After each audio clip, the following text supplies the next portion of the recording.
Audio Jungle.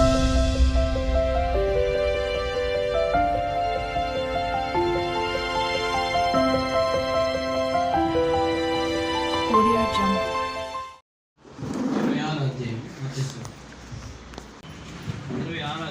మత్తయి సువార్త యేసుక్రీస్తు వారు బంధించబడటం అనేది అనగా చివరి పస్కాను ఆచరించటం, ఆయన బంధించబడటం అనేది మనకి తెలియజేయడం జరిగింది. చదువుదాం, ఎవరైనా చదవండి. యేసు ఈ మాటలను చెప్పి చాలించిన తర్వాత జరిగినదేమనగా, ఆయన తన శిష్యులను చూచి 2 దినములైన పిమ్మట పస్కా పండుగ వచ్చునని, అప్పుడు మనుష్య కుమారుడు శిలువ వేయబడుటకై అప్పగింపబడినని మీకు తెలియనని చెప్పాను. ఆ సమయమున ప్రధాన యాజకులను ప్రజల పెద్దలను ప్రధాన యాజకులు మందిరంలోనికి కూడి వచ్చి యేసును మాయోపాయం చేత పట్టుకొని చంపవలనని ఏకమై ఆలోచన చేసింది. అంటే శాస్త్ర పరిచయులు ప్రభుని పట్టుకోవడానికి ప్రయత్నం చేస్తున్నారు, ఏకమై ఆలోచన చేస్తారంట.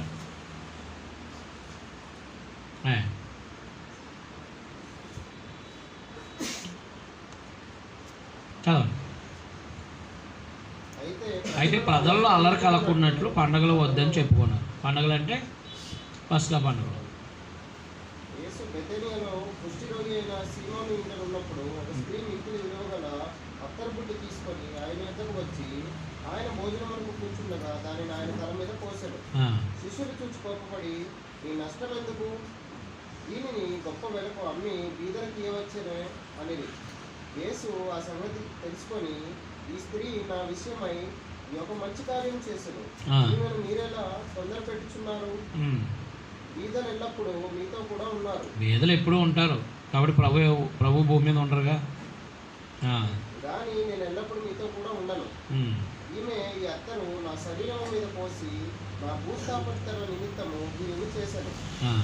సర్వలోకమందు ఈ సువార్త ఎక్కడ ప్రకటింపబడునో అక్కడ ఈమె చేసినది నీవు జ్ఞాపకార్థముగా ప్రశంసింపబడునని మీతో నిశ్చయముగా చెప్తున్నానని వారితో అడను. అంటే ప్రభు మరణించక ముందే ప్రభు యొక్క దేహాన్ని అత్తరుతో నింపింది. అత్తరు చాలా విలువైంది. అయితే బీదలకు పోవచ్చు కదా, విలువైందని ఎందుకు ఆయన దేహం మీద పోసామంటే, ప్రభు యొక్క మరణం ఎంత విలువైంది, అండ్ విలువైందా కాదా?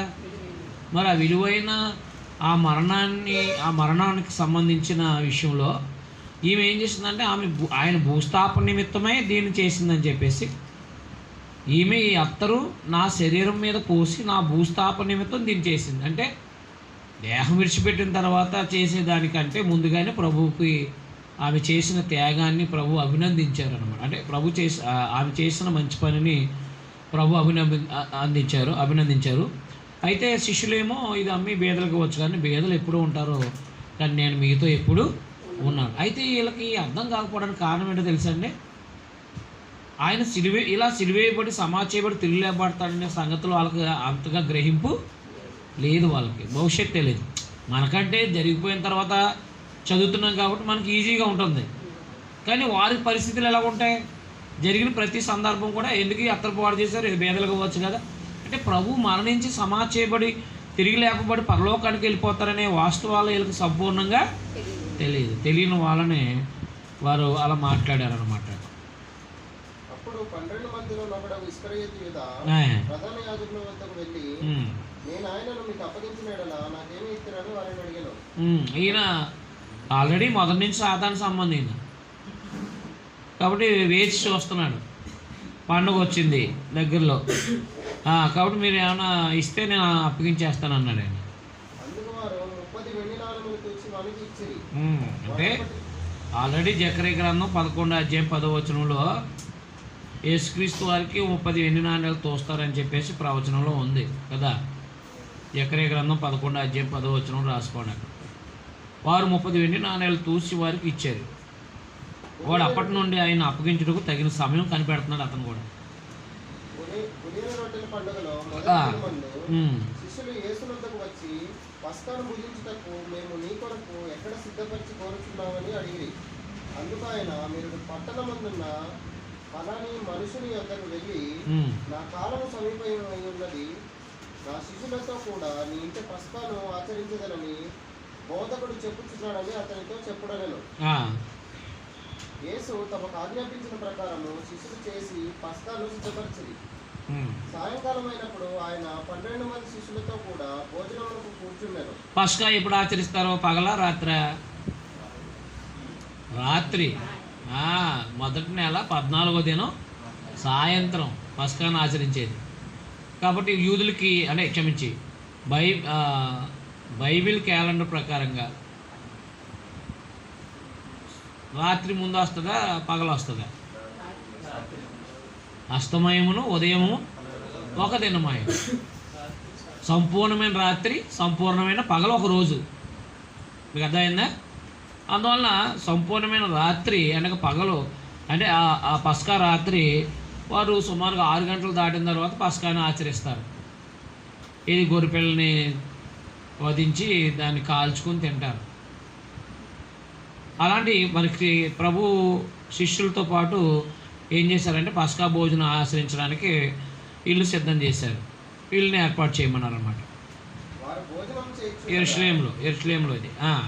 భోజనం చేయుచుండగా ఆయన మీలో ఒకడు నన్ను అప్పగించునని మీతో నిశ్చయముగా చెప్పుచున్నాను నేను. అందుకు వారు బహు దుఃఖపడి ప్రతివాడును ప్రభువా నేనా అని ఆయనను అడగగా ఆయన నాతో కూడా పాత్రలో చెయ్యి ముంచిన వాడెవడో వాడే నన్ను అప్పగించువాడు. మనుష్య కుమారుని గురించి వ్రాయబడిన ప్రకారము ఆయన పోవచ్చున్నాడు కానీ ఎవరి చేత మనుష్య కుమారుడు అప్పగింపబడుచున్నాడో ఆ మనుషునికి శ్రమ. ఆ మనుషుడు పుట్టి ఉండని ఎడల వానికి మేలని చెప్పాను.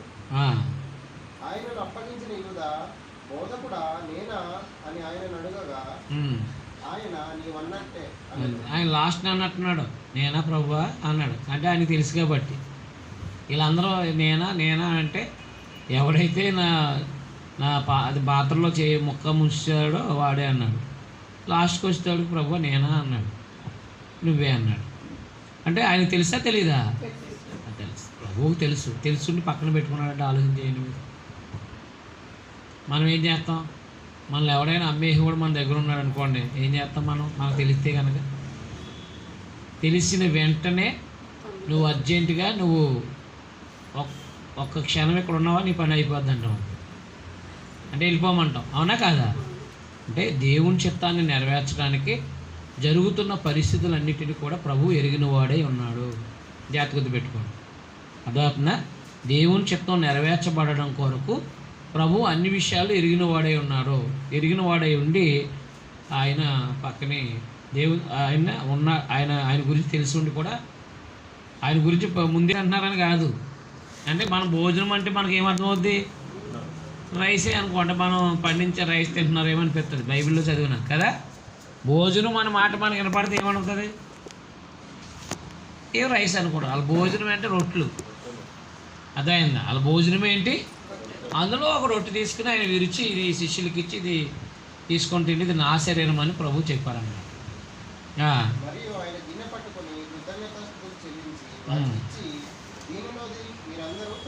తాగుడి ఇది నా రక్తము.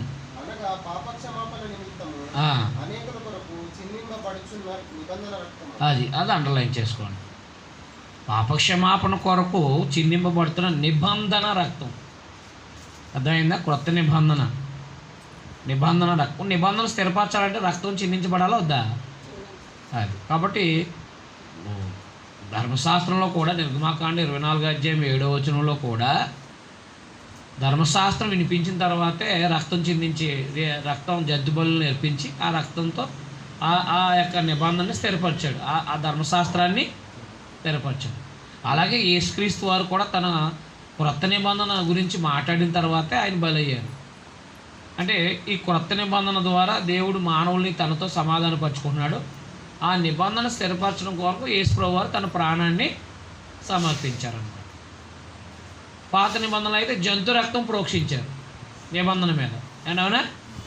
ఇశ్రాయేలీలు దేవునితో సంబంధం ఉండాలంటే ధర్మశాస్త్రం అనుసరించాలి. ఆ ధర్మశాస్త్రం వినిపించిన తర్వాత ఆ జంతు బలుల రక్తాన్ని తీసుకుని ఆయన ఇలాగా నిబంధన మీద ప్రోక్షించాడు. అలాగే ఇప్పుడు యేసుప్రభువు వారు కూడా దేవుని రాజ్య మర్మాలను బోధించి క్రొత్త నిబంధన గురించి మాట్లాడి ఆయన ఆ ప్రాణం పెట్టారు. అంటే ఆయన మానవాళితో, అంటే నేను దేవుని కుమారుని, నా ద్వారా తప్ప ఎవరో తండ్రి దగ్గర రాలేడు, అవునా కదా? ఇవన్నీ విషయాలు చెప్పిన తర్వాత ఆయన ఆయన రక్తం చిందించారు. అంటే చెప్పబడిన సందేశము యేసుప్రభు ద్వారానే పరలోకం ఉంది, యేసుప్రభు ద్వారానే పాపక్షమాపణ ఉంది అనే సందేశం చెప్పిన తర్వాత ఆ నిబంధన, అంటే దేవునితో క్రీస్తు ద్వారా జరిగించిన నిబంధన స్థిరపరచడం అనేది ఎలా జరిగింది? రక్తం ద్వారానే జరిగిందన్నమాట. అది మీరు నిర్గమాకు 24 అధ్యాయం చదివితే మీకు అర్థమవుతుంది. కాబట్టి నా తండ్రి రాజ్యములో మీతో కూడా నేను ద్రాక్షారసం కొత్తగా త్రాగుదిన వరకు ఎక్కడో దాన్ని త్రాగనని మీతో చెప్తున్నాను. అర్థమైందా? తండ్రి రాజ్యములు అంటే ఇది పరిపాలనలో, అపోస్తలుల 2 అధ్యాయంలో ఏర్పడే పరిపాలనలో. కాబట్టి సంఘంతో పాటు ప్రభు ఉంటారు కాబట్టి ప్రభువారు సంఘంలో ఆయన శిరసై ఉన్నారు కాబట్టి ప్రభు సంఘంలో ఉంటారు కాబట్టి మా ప్రభు యొక్క త్యాగాన్ని జ్ఞాపకం చేసుకునే కార్యక్రమంలో ఆయన కూడా ఉంటారని చెప్పేసి చెప్పడానికి అదొక ఉదాహరణ అన్నమాట. ఉదాహరణగా మనం చెప్పుకోవచ్చు. కాబట్టి మళ్ళీ కొత్తదిగా త్రాగుదిన వరకు ఇక్కడ దాన్ని త్రాగనని మీతో నిశ్చయంగా చెప్తున్నాను. అంతటా వారు కీర్తన పాడి ఒలివల కొండకు వెళ్ళారు. కీర్తన ఏది పాడారు? 150 కీర్తనలో కీర్తన పాడారు అనమాట. పాత నిబంధనలు ఉన్నాయి కదా కీర్తనలు, అందులో కీర్తన పాడి ఒలీవల కొండకి వెళ్ళారన్నమాట. అంటే ఇప్పుడు పస్కాను ఆచరించారు, ప్రభు త్యాగాన్ని జ్ఞాపకం చేశారు. అందుకని ప్రభు త్యాగాన్ని జ్ఞాపకం చేసుకోమని మళ్ళీ మొదలుకొని పత్రిక 11 అధ్యాయము 23లో నేను అప్పగించిన దాన్ని మీకు ప్రభు వల్ల పొందితేనే అన్నాడు అన్నమాట. అదేంటి? అపోస్తలుడైన పౌలు ఈ ప్రభు త్యాగాన్ని గురించి జ్ఞాపకం చేసుకున్న సందర్భాన్నిలో లేరు కదా ఆయన. అంటే లేరు, కానీ ఆయన దర్శన రూపంలో ప్రభు ఏం చేశారనమాట, ఈ వాస్తవాల్ని తెలియజేశారు. కాబట్టి ఆ వాస్తవాలను తెలియజేశారు కాబట్టి ఆయన వాస్తవాలు తెలియజేశారు కాబట్టి ఆయన సంఘాలకి ఆజ్ఞాపించారనమాట. ప్రభు శరీరాన్ని జ్ఞాపకార్థం రొట్టెని, ప్రభు యొక్క శరీరాన్ని జ్ఞాపకార్థంగా రక్తాన్ని జ్ఞాపకార్థం ద్రాక్షారసాన్ని తీసుకోవాలన్నమాట. ఏం తెలియజేసి? కృతజ్ఞతలు చెల్లించి, అంటే ప్రభు శరీరం జ్ఞాపకార్థంగా తీసుకోవాలి. అది ప్రభు శరీరానికి జ్ఞాపకార్థంగా రొట్టెని తీసుకోవాలి. ప్రభు యొక్క రక్తానికి జ్ఞాపకార్థంగా ద్రాక్షారసాన్ని తీసుకోవాలన్నమాట. జ్ఞాపకార్థం ఏంటిది? జ్ఞాపకార్థం, అంతే. జ్ఞాపకం చేసుకోవడానికి చేసేదన్నమాట. నేను అదోట్లేదా? ఒక ఆయన అన్నాడు, నా ప్రభు రక్తం రాలేదు నా దగ్గరికి అంటున్నాడు ఆయన. ప్రభు రక్తం ఏంటి? ప్రభు రక్తానికి జ్ఞాపకార్థమైన ద్రాక్షారసం రాలేదన్నారు. చాలామంది ఏమంటారు అంటే, నాయన మీ రక్తం తాగుతున్నాం, మీ శరీరాన్ని తింటున్నాం అంటారు. అర్థమైందా? అర్థమలేదా? ఇప్పుడు ప్రార్థన చేసినన్నే రక్తం అయిపోద్ది. అది ప్రార్థన చేసినన్నే రక్తం అవుతుందా? అంటే ఏమని చెప్పాలంటే, తండ్రి మీ కుమారుని ఈ లోకానికి పంపించారు, మీ కుమారుడు మా కొరకు ఆయన శరీరాన్ని సిలువలో నగలగొట్టించుకున్నారు, మా ప్రభు యొక్క శరీరాన్ని జ్ఞాపకార్థంగా రొట్టెని సిద్ధపరుచున్నాం, వీటి కొరకు మా ప్రభుని యేసుక్రీస్తు వారి ద్వారా ఈ రొట్టె కొరకు మేము కృతజ్ఞతాస్తుతులు సమర్పిస్తున్నాం తండ్రి అని చెప్పాలి. అంతే. ప్రార్థన చేయకూడదు, నాయన దీన్ని ఆశీర్వదించండి, దీవించండి, ఈ రొట్టెని తింటున్న వాళ్ళందరినీ దీవించండి, ఈ రొట్టెని తీసుకున్న వాళ్ళందరినీ అభివృద్ధి చేయండి, ఈ రొట్టె తింటుంది అభివృద్ధి అవన్నీ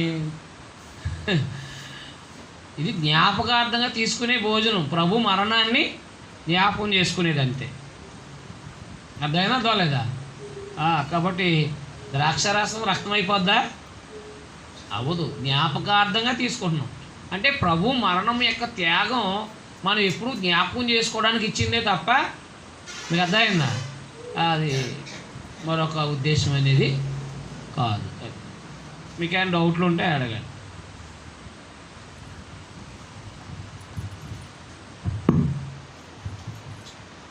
చాలామంది నేను అంటే ఈ వారంలో పాపం చేశాను అందుకే తీసుకుంటున్నాను అంటారు. పాపం చేసినప్పుడు తీసుకోవడానికి కాదు అది. మీకు అర్థమైందా? ప్రతి వారం పాపం చేసి ప్రభురాజ్యం తీసుకుంటే క్షమించబడిపోతాయి అనేది కాదు. క్షమాపణ అనేది నీకు తెలియకుండా తప్పు చేస్తే కనుక నువ్వు ప్రార్థన చేసుకుని నాయన తప్పు చేసేదాన్ని క్షమించమని వ్యక్తిగతంగా నువ్వు అడగాలి. అప్పుడు క్షమాపణ వస్తుంది ప్రభు ప్రధాన యాజకత్వం ద్వారా. ఈ ప్రభు త్యాగం అనేది ఏంటంటే ఆయన మరణాన్ని జ్ఞాపకం చేసుకుని అనేక మందికి ఆయన మరణ వార్తను ప్రకటించి క్రీస్తులోకి నడిపించడానికి మాత్రమే ఆ త్యాగపూరితమైన మరణాన్ని జ్ఞాపకం చేసుకోవడం. అంతే తప్ప ఇదిగో నాని వారం అంతా మేము పాపం చేస్తాము, మరి ఇదిగో నీ కుమారుడు రక్తాన్ని తీసుకుంటున్నాం, మమ్మల్ని క్షమించండి అని ప్రార్థన చేస్తారు చాలామంది. నేను అవునా కాదా?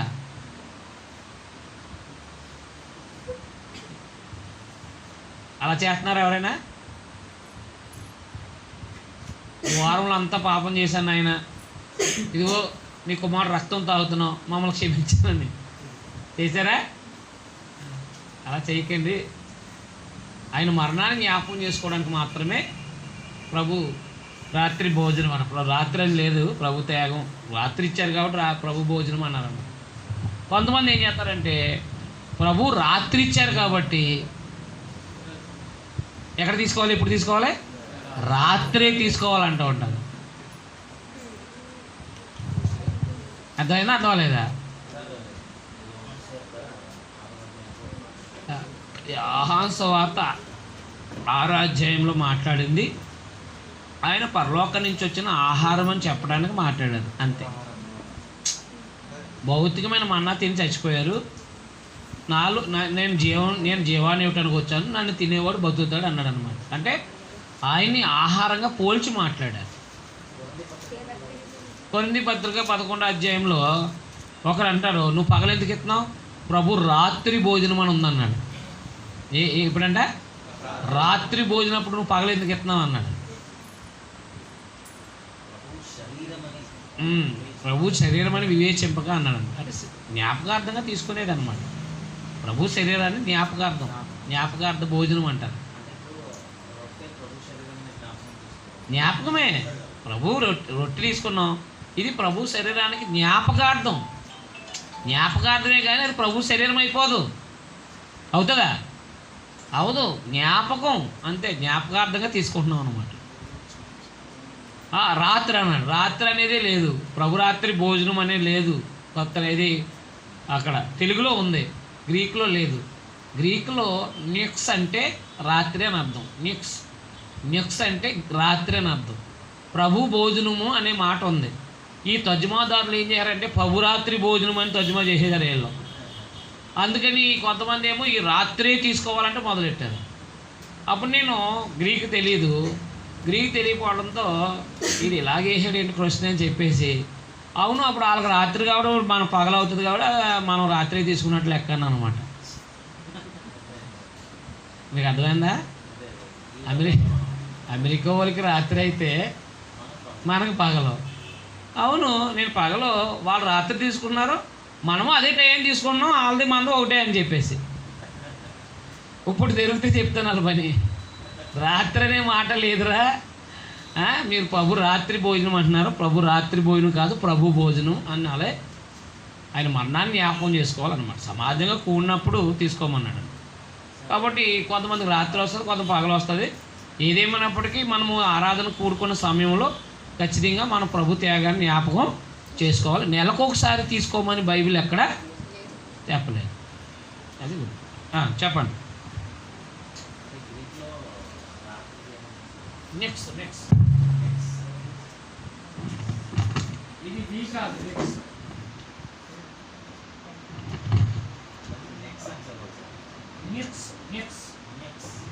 ఎలాగా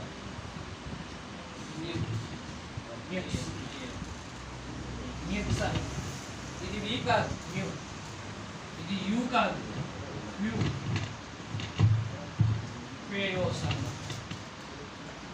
ఇది ఇంగ్లీష్లో వి, గ్రీకులో వి కాదు, ఎన్.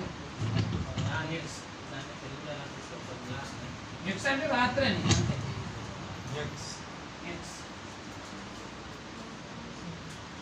హీబ్రూలో బొకేర్ అంటే పగలు, అదే ఎరేవ్ అంటే సమయం, అది సాయంత్రం.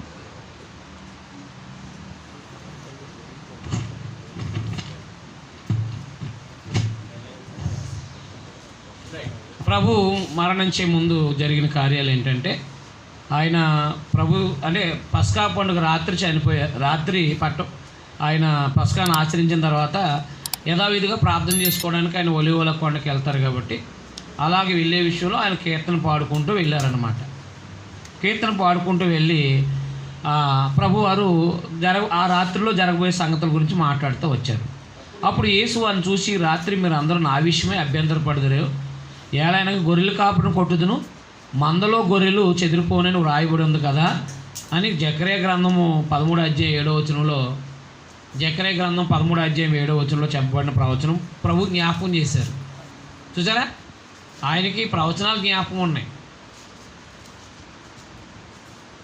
అదే ఆయన గొర్రెల కాపురం కొట్టుదును, మందలోని గొర్రెలు చెదిరిపోనని వ్రాయబడి ఉంది కదా, ఏది జకర్యా గ్రంథం 13:7. కాబట్టి అలాగే మీరు ఇప్పుడు నన్ను పట్టుకుంటారు, మీరు చెదిరిపోతారని ప్రభు చెప్పారనమాట. పేతురు గారు అయితే ఎవరు ఏమనుకున్నా నేను మాత్రం వదలను అన్నాడు. ఆయనే ముందు వెళ్ళిపోయాడు కదా. నేను లేచిన తర్వాత మీకంటే ముందుగా గలిలీకి వెళ్ళేదను.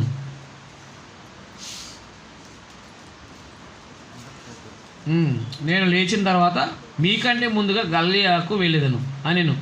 అందుకు పేతురు, నీ విషయమే మీరు అందరూ అభ్యంతరపడిన నేను ఎప్పుడూ అభ్యంతరపడినాను ఆయనతో చెప్పగా, యేసు అతను చూసి, ఈ రాత్రి జాతకత పెట్టుకున్నమాట, ఈ రాత్రి అంటే పస్కాను ఆచరించిన తర్వాత ఆయన కెద్రోను వాగు దాటి వెళ్ళిపోయారు కదా. యోహాను సువార్త 18 ప్రార్థన చేసిన తర్వాత కెద్రోను వాగు దాటి వెళ్ళిపోయినప్పుడు ఆయన ఈ రాత్రి కోడి కుయ్యకు మునిపే నువ్వు నన్ను ముమ్మారు ఎరగవని చెప్పేదవా, నీతో నిశ్చయంగా చెప్తున్నాను. పేతురు ఆయన చూసి, నేను నీతో కూడా సావాల్సి వచ్చినని నేను ఎరగనని చెప్పినాను. అదే ప్రకారం శిష్యులు అన్నారు. అంతటి యేసు వారితో కూడా గెత్సేమని అనబడిన చోటికి వచ్చి, నేను అక్కడికి వెళ్ళి ప్రార్థన చేసి వచ్చే వరకు మీరు ఇక్కడ కూర్చున్నానని శిష్యులతో చెప్పి, పేతురును జబదే 2 కుమారులను వెంటబెట్టుకుని పోయి దుఃఖపట్టుకును చింతాక్రాంతుడవుటకును మొదలుపెట్టాను. అప్పుడు యేసు మరణమగునంతగా నా ప్రాణం బహు దుఃఖంలో మునిగి ఉన్నది, మీరు ఇక్కడ నిలిచి నాతో కూడా మెలకుగా ఉండుడని వారితో చెప్పి కొంత దూరం వెళ్ళి సాగిలపడి, నా తండ్రి సాధ్యమైతే గిన్నె నా యొద్ద నుండి తొలగిపోను, అయినను నా ఇష్ట ప్రకారం కాదు, నీ చిత్త ప్రకారమే కానిమ్మని ప్రార్థన చేశారు. ఆయన మరలా శిష్యుల ఎద్దకు వచ్చి వారు నిద్ర నుంచి చూసి, ఒక గడి అయినా నాతో కూడా మేలుకొని ఉండలేరా, మీరు శోధనలో ప్రవేశించుకున్నట్లు మెలకుగా ఉండి ప్రార్థన చేయండి, ఆత్మసిద్ధమే కానీ శరీరం బలహీనమని పేతురుతో చెప్పి మరలా 2వ మారు వెళ్ళి, నా తండ్రి నేను దీన్ని తాగితేనే కానీ ఇది నా యొద్ద నుండి తొలగిపోవడం సాధ్యం కానీ అలా నీ చిత్తమే సిద్ధించునుగా కానీ ప్రార్థించాను. తిరిగి వచ్చి వారు మరలా నిద్రించడం చూచాను, ఎలాగనగా వారి కన్నులు భారంగా ఉండెను. ఆయన వారిని మరలా విడిచివెళ్ళి ఆ మాటలే చెప్పుచు 3వ మారు ప్రార్థన చేశాను. అప్పుడు ఆయన తన శిష్యుల యొద్దకు వచ్చి, నీకు నిద్రపోయి అలసట తీర్చుకోండి, ఇదిగో ఆ గడియ వచ్చి ఉన్నది, మనుష్య కుమారుడు పాపుల చేతికి అప్పగింపబడిపోతున్నాడు, లేండి ఇల్లుదుము, ఇదిగో నన్ను అప్పగించేవాడు సమీపించి ఉన్నాడని వారితో ఎందుకన్నారు ప్రభు వారు. ఏది, తండ్రి నీ చిత్తమైతే గిన్నె నా యొద్ద తొలగించమని.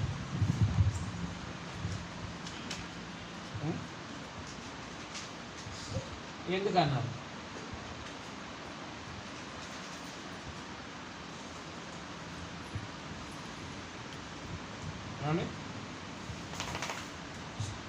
తండ్రిని చిత్తమైతే గిన్నె తొలగించమని ఎందుకన్నారు?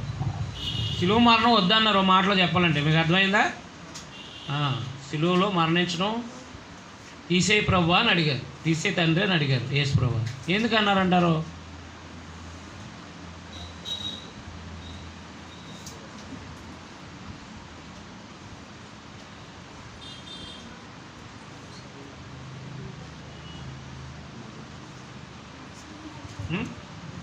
ఎందుకని ఉంటారంటారు?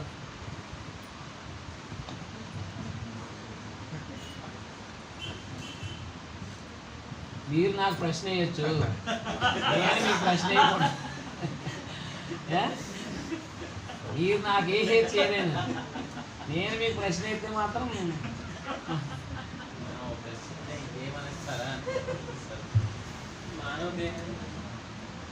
చెప్పండి.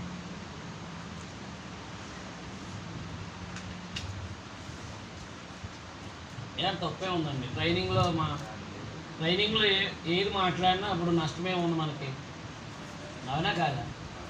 అసలు విషయం తెలిసేటప్పుడు స్ట్రాంగ్గా ఉంటాం కదా. చెప్పండి రా. అవును, మానవ దేహంలో ఉన్నారు కాబట్టి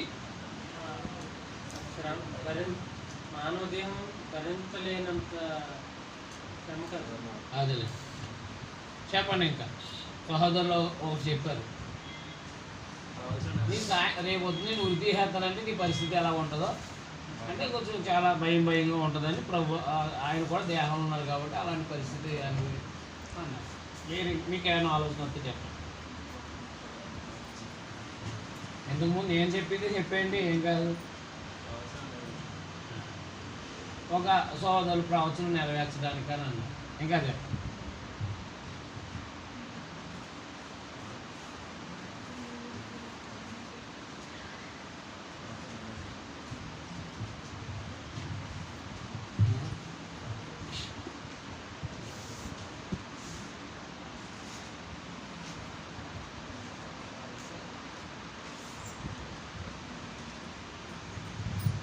మీకు ఈ మాట అర్థం కాలేదా?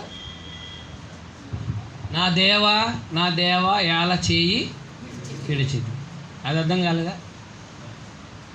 అంటే మానవ జాతి పాపము ప్రభువు వారి మీద, పాత నిబంధనల వారి పాపం కానీ, భక్తిపరుల యొక్క పాత నిబంధనలో కానీ పితృయుగంలో కానీ వాళ్ళ పాపం అంతా ప్రభువు మీద మోపబడుతుంది. రాబోయే ప్రజల పాపం కూడా ఆయన మీద మోపబడుతుంది. ఇప్పుడు యెషయా గ్రంథం 59వ వచనం ప్రకారంగా పాపము మోపబడిన వెంటనే దేవుడు తనతో సంబంధాన్ని పోగొట్టుకుంటాడు, దేవుడు వదిలిపెట్టేస్తాడు. ఒక మాటలో చెప్పాలంటే ఎవరు వదిలేస్తారో అది చాలా భయంకరమైనది. అంటే దేవునితో సంబంధం కొద్ది రోజులు కాదు, కొద్ది నిమిషాలు కూడా ఆయన సహించుకోలేకపోయాడు అన్నమాట. అదైనా అర్థం దేవుని అదే ఇప్పుడు దేవుని చిత్తాన్ని నెరవేర్చడానికి వచ్చారు అని చెప్తున్నారు. కానీ తండ్రి ఈ గిన్నె అంటే శిలువ మరణం నా యొద్ద నుండి తీసేయమని అడిగారంటే, నా దేవ ఎలా చేయి విడిచితం అంటే, ఇప్పుడు గొర్రెపిల్ల మీద చేతులు మోపిననే ఆ పాపం గొర్రెపిల్ల మీదకి వెళ్తుంది, అవునా? అలాగే లోక పాపాన్ని మోసుకుని పోవు దేవుని గొర్రెపిల్ల, యోహాను సువార్త 1:29 కదా. మరి ఇప్పుడు లోక పాపం దేవుడు ఆయన మీద మోపాడు, మోపింది దేవుడే ఆయన మీద, మోపిన వెంటనే ఆయనతో సంబంధం ఇది వదిలేశాడు తండ్రి. ఒక్క క్షణము కూడా తండ్రితో సంబంధం పోగొట్టుకోవడానికి ఆయన ఇష్టం లేక, అంటే తండ్రితో సంబంధం లేకపోతే పరిస్థితి ఎంత భయంకరంగా ఉంటుందో ఆయనకి తెలుసు. అందుకొరకు ఆయన తండ్రి నీ చిత్తమైతే గిన్నె నా యొద్ద నుండి తొలగించమని 3 మార్లు వెళ్ళి ప్రార్థన చేశారు. మీకు అర్థమైంది? అర్థం లేదు. కాబట్టి ప్రభు పాపం మనం దేవుడు పాపం చేస్తే దేవుడు ఇది పాపం చేయలేదు, కానీ పాపం ఆయన మీద మోపబడింది.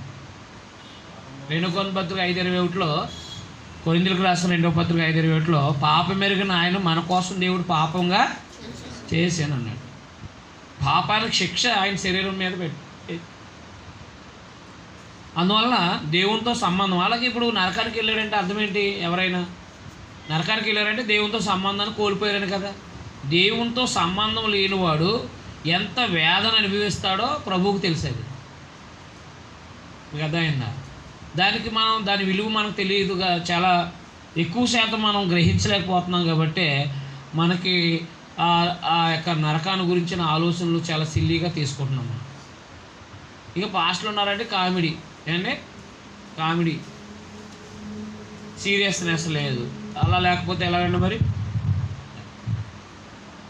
రైట్. కాబట్టి ఈ రాత్రే జరుగుతుంది ఇదంతా కూడా. పస్కాను ఆచరించింది రాత్రే, ప్రార్థన చేసింది ఒలివ కొండ దగ్గర రాత్రే. అర్థమైందా? కోడి కుయికి ముందే ప్రభువుని ఎరగనంచి అంటాడు కదా ఎవరు? పేతురు గారు. ఈలోగా ఏం జరిగింది? ఆయన ఇంకనూ మాట్లాడుతుండగా 12 మందిలో ఒకడు యోధా వచ్చాడు. ఎవరైనా ఇస్కరియోతు. వాంతో కూడా బహు జనసమూహం కత్తులు గుదియలు పట్టుకుని ప్రధాన యాజకుల యొద్ద నుండి ప్రజల పెద్దల యొద్ద నుండి వచ్చాను.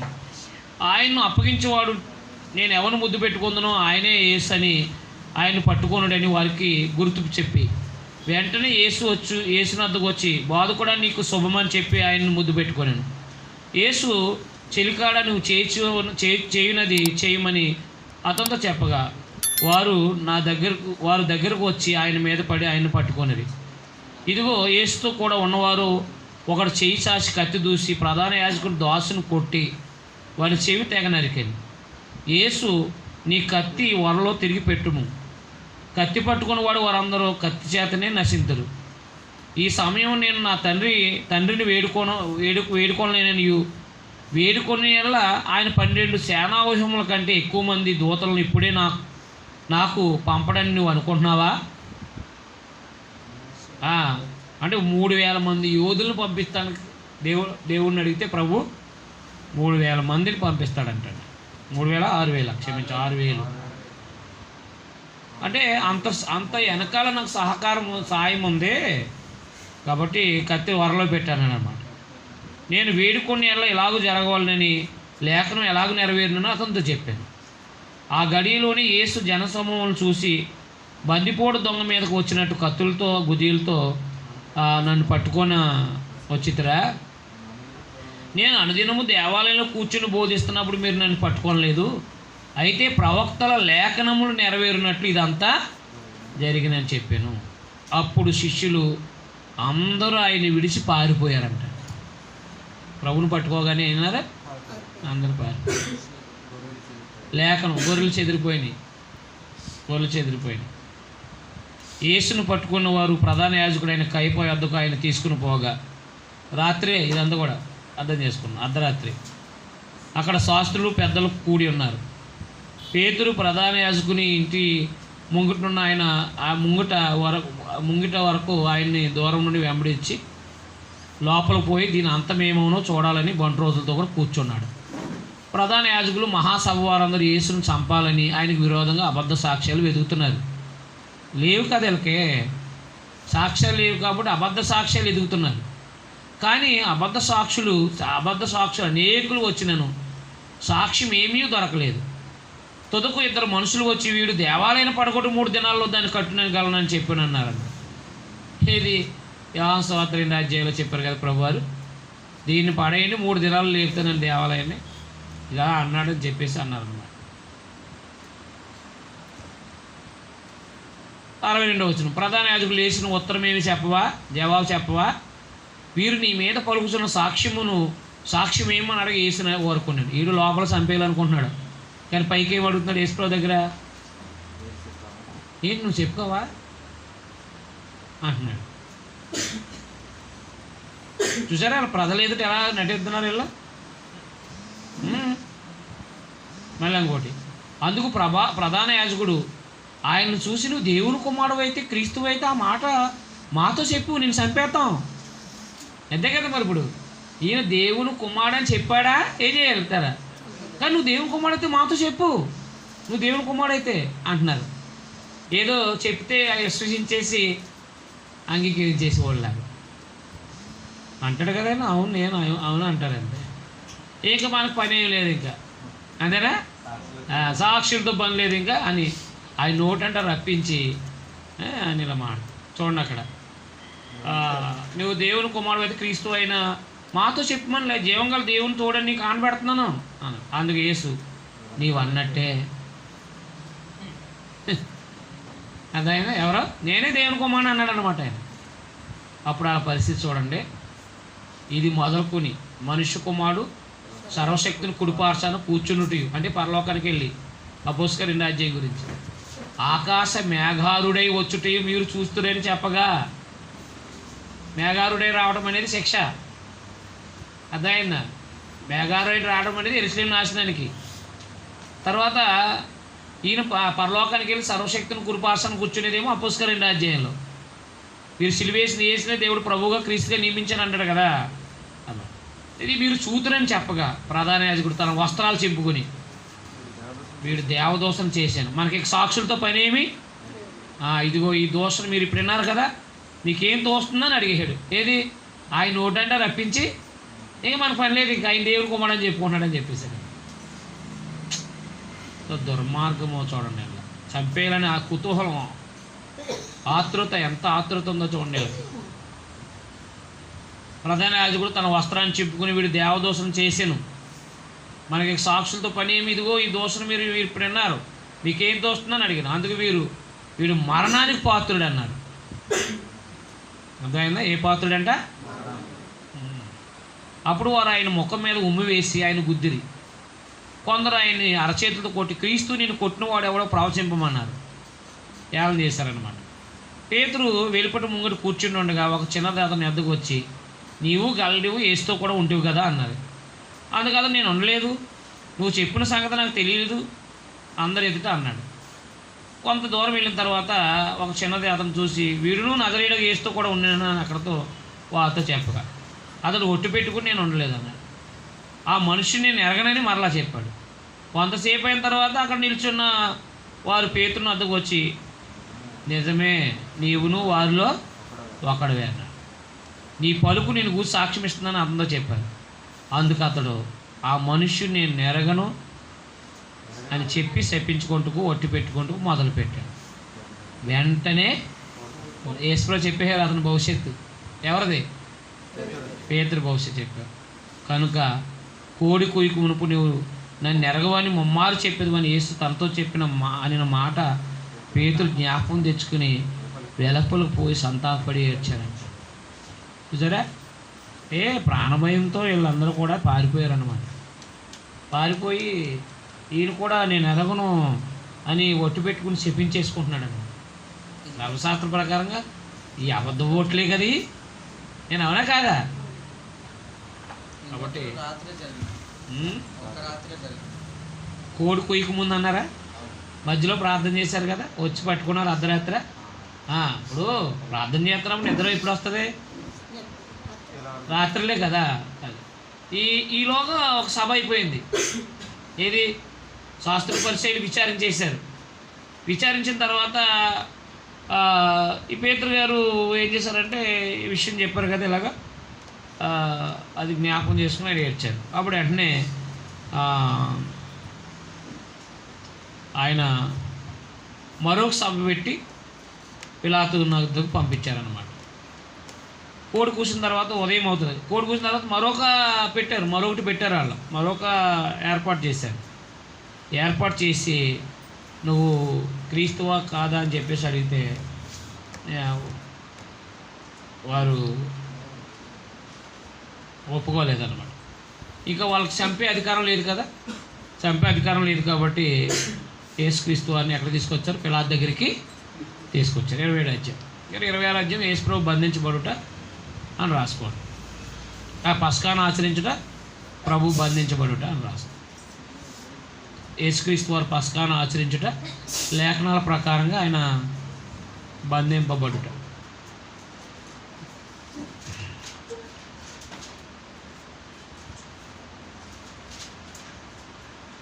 లేఖనాల ప్రకారంగా ఆయన బంధించబడటం.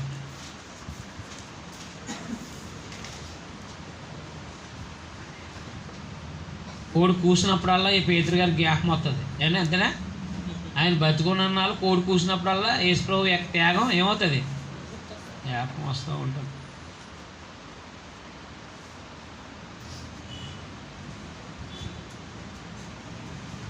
ఇరవై 27వ అధ్యాయం. ఉదయం అయినప్పుడు ప్రధాన యాజకులు పెద్దలందరూ యేసును చంపించాలని ఆయనకు విరోధంగా ఆలోచన చేసి ఆయన బంధించి తీసుకుని పోయి అధిపతి అయిన పొంతు పిలాతుకు అప్పగించారు. అప్పుడు ఆయన అప్పగించిన యోధ ఆయనకు శిక్ష విధింపబడగా చూసి పశ్చాత్తాపడి ఆ 30,000 నాణేలు ప్రధాన యాజకుల అద్దకు పెద్దల అద్దకు తెచ్చి, నేను నిరపరాధుల రక్తాన్ని అప్పగించి పాపం చేస్తుందని చెప్పాను. వారు దాంతో మాకేమి, నువ్వే చూసుకోమని చెప్పేసి చేతులు చెప్పాను. వారు అతనితో మాకేమి, నువ్వే చూసుకోమని చెప్పారు. అతడు ఆ వెండి నాణేలను దేవాలయంలో పారపోసి పోయి ఉరిపెట్టుకున్నాడు. అంటే ఉరేసుకుని చనిపోయాడు అనమాట. ప్రధాన యాజకులు ఆ వెండి నాణేలు తీసుకుని ఇవి రక్త క్రయదను గనక వీటిని కానుక పెట్టిలో వేయి తగదని చెప్పుకున్నారు. అంటే కానుక పెట్టిలో ఏం వేయకూడదో కూడా తెలుసుకోవాలి. అంతేనా? అది పొడుపు సొమ్ముని వేయకూడదు, అర్థమైందా? తర్వాత హత్య చేసి సంపాదించిన ధనాన్ని వేయకూడదు. అది ధర్మశాస్త్రంలో ఉంది.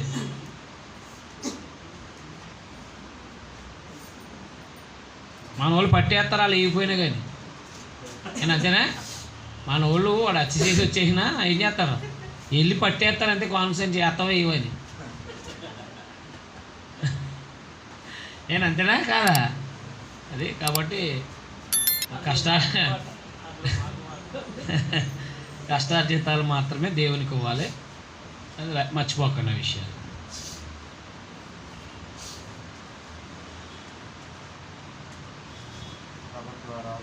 కాబట్టి వారు ఆలోచన చేసి అది పరదేశాలు పాతి పెట్టడానికి కుమ్మరివాణి పొలం కొన్నారు. అందువల్ల నీటి వరకు ఆ పొలం రక్త పొలం అని పడుతుంది. ఇది జకర్యా గ్రంథం 11:13 అదే ఇర్మియా గ్రంథం 32:6-9 వచనాల్లో రాసుకోండి. అక్కడ విలువ కట్టబడిన వారి అనగా ఇశ్రాయేలీయులు కొందరు విలువ కట్టిన వాని క్రయధనం 30 వెండి నాణాలు తీసుకుని, ప్రభు నాకు నియమించిన ప్రకారం దానికి కుమ్మరివాని పొలంకిచ్చిరి అని ప్రవక్త అయిన ఇర్మియా ద్వారా చెప్పన్న మాట నెరవేరేను. ఇస్కరియోతు యోధ అని చంపననుకున్నారేమో అనుకుంటానే. ఆయన్ని జస్ట్ అప్పగిస్తాను అంటే ఈయనకి అప్పగిస్తే ఏదో కొడతారు, తిట్టేసి వదిలేస్తారేమో, ఆ టైప్ ఆఫ్ ఆలోచించి ఉండొచ్చు ఆయన. అయితే ఆయన్ని ఈ చంపడానికి అప్పగించారని తెలుస్తుంటే ఆయన మనోవేదంతో చచ్చిపోయాడు, ఉరేసుకుని చచ్చిపోయాడు. అయ్యో ఎంత. కానీ మారు మనసు పొంది ఆయన ప్రభు దగ్గర పరిగెత్తుకొస్తే క్షమాపణ భిక్ష దొరుకుతుంది. ఆయన మారు మనసు పొందలేదు, పశ్చాత్తాపడ్డానికి అయ్యయ్యో అని. యేసు అధిపతి ఎదుట నిలిచాను. అప్పుడు అధిపతి, యూదుల రాజు నీవేనా అని అడగగా, యేసు అతను చూసి నీవు అన్నట్టే అన్నాను. ప్రధాన యాజకులు పెద్దలు ఆయన మీద నేరం మోపినట్టు ఆయన ప్రత్యుత్తరం ఏమీ ఇవ్వలేదు. కాబట్టి పిలాతు, నీ మీద వీరెన్ని నేరాలు మోపుతున్నారో నువ్వు వినలేదా అని ఆయన అడిగాను. అట్లయితే ఆయన ఒక మాటకైనా అతనికి ఉత్తరం ఇవ్వలేదు. కనుక అధిపతి మిక్కిలి ఆశ్చర్యపడ్డాడు. ఎవరైనా సరే నిలబడితే నేను తప్పు చేయలేదే అని చెప్పుకుంటాడు, ఈయనేంట్రా బాబా. అందుకని అన్నాడు, ఇదిగో ఈ మనుషులని. యోహాను 19వ అధ్యాయంలో ఇదిగో ఈ మనుషులు అంటే అలాంటి మనుషుని ఎప్పుడు చూడలేదని. ఏమండి, ఆ పెద్ద అక్షరాలు వేసాడు, అర్థమైందా మీకు? పెద్ద అక్షరాలు అంటే ఇదిగో ఈ మనుషుడని వేశారు కదా, అలాంటి ఆయన చూడలేదని. అంతే కదా, అధికారులు ఎదురకుండా చెప్తారు కదా. ఎవరైనా ఒక నేరాలు మోపుతున్నాడు అనుకోండి, అయ్యా ఇటు చెప్పి తప్పు అంటారు. అర్థమైందా? ఈయన ఏం మాట్లాడట్లేదు. ఇంకా పిలాతికి ఆశ్చర్యం వేసింది. ఏంటి ఈ మనుషుడేంటి అన్నాడు అనమాట. ఇదిగో ఈ మనుషుడు అన్నాడు అనమాట.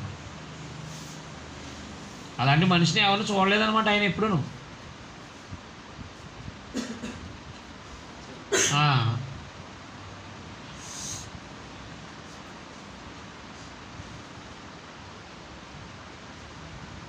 జనులు కోరుకున్న ఒక ఖైదీని పండుగలు విడుదల చేయడానికి అధిపతికి వాడుక. ఆ కాలమందు బరబ్బాను ప్రసిద్ధమైన ఒక ఖైదీని చెరసాలో ఉండెను. కాబట్టి జనులు వచ్చినప్పుడు పిలాతు, నేను ఎవరిని విడుదల చేయాలని మీరు కోరుచుకున్నారు? పస్కా పండుగ కాలం ఒకరిని విడుదల చేస్తారంట, దొంగల్ని, అదే ఖైదీలో ఉన్నవాళ్ళు. వీళ్ళు ఎవరిని అడిగారు? ఏలైనగా వారు ఆయన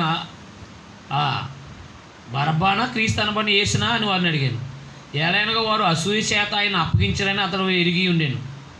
అతడు న్యాయపీఠం మీద కూర్చుని ఉన్నప్పుడు అతని భార్య, నువ్వు ఆ నీతిపరుని జోలికి పోవద్దు, ఈ ప్రొద్దు ఆయన గూర్చి నేను కల్లో మిక్కిలి బాధపడుతున్నానని వర్తమానం పంపింది. ప్రధాన యాజకులు పెద్దలు బరబ్బాని విడిపించమని అడుగుటకు యేసును సంహరించుటకు జనసమూహం ప్రేరేపించారు. అధిపతి, ఇద్దరిలో నేను ఎవరిని విడుదల చేయాలని మీరు కోరుతున్నారని అడగగా వారు బరబ్బానే అన్నారు. ఎందుకంటే వాళ్ళు కూడా బరబ్బా లాంటి వాళ్ళే కాబట్టి. నేను అంతేనా? ఇప్పుడు ఎవరైనా ఒకరు కోరుకున్నారంటే వాళ్ళు కూడా ఎలాంటి వాళ్ళు? అలాంటి వాళ్ళే కాబట్టి బరబ్బానే. అందుకు పిలాతు, అలాగైతే క్రీస్తు అనబడిన యేసుని ఏమి చేతును అని అడగగా సిలువేయమని అందరూ చెప్పారు. అధిపతి, ఎందుకు ఇతడు ఏ దుష్కార్యం చేసినని అడగగా వారు సిలువేయము అని మరి ఎక్కువగా కేకలేశారు. పిలాతు అల్లరి ఎక్కువ అవుతున్నదే కానీ తన వలన ప్రయోజనం ఏమీ లేదని గ్రహించి నీళ్లు తీసుకుని జనసమూహం ఎదుట చేతులు కడుక్కొని, ఈ నీతిమంతుల రక్తాన్ని కూర్చి నేను నిరపరాధిని, మీరే చూసుకోండి అని చెప్పేసి. భార్య చెప్పింది కదా ఆయన జోలికి వెళ్ళొద్దని, ఎందుకులే ఇలాంటి నిర్దోషం చంపించడం మనకి ఎందుకులే అని చెప్పేసి చేతులు కడుక్కున్నాడు. వాళ్ళు ఏమన్నా తెలిసి 25 వచనం అండర్లైన్ చేసుకోండి. అందుకు ప్రజలందరూ ఎవరలా యూదులు వాని రక్తం మా మీదన, అందుకే 70లో పోయారు వీళ్ళందరూ. నేను అంతేనా, నీతిమంతుల రక్తం, అందుకే 70లో ఏమయ్యారు వీళ్ళు? నేను అర్థమైనా అర్థం లేదా? వాళ్ళు చేసింది కాక వాళ్ళ పిల్లల మీద తిట్టారు, వాళ్ళు కూడా లేచిపోయారు. అందుకని దేవుని పిల్లగా గుర్తుపెట్టుకోవాల్సిన విషయం, మా మీదను మా పిల్లల మీద ఉన్నను కాక అన్నాడు. సరదాగా ఉంది వాళ్ళకి. అప్పుడు పీస్ చేయకుండా 70 తెలితే వీళ్ళకి ఏం చేద్దరు? సిలువేయద్దురా?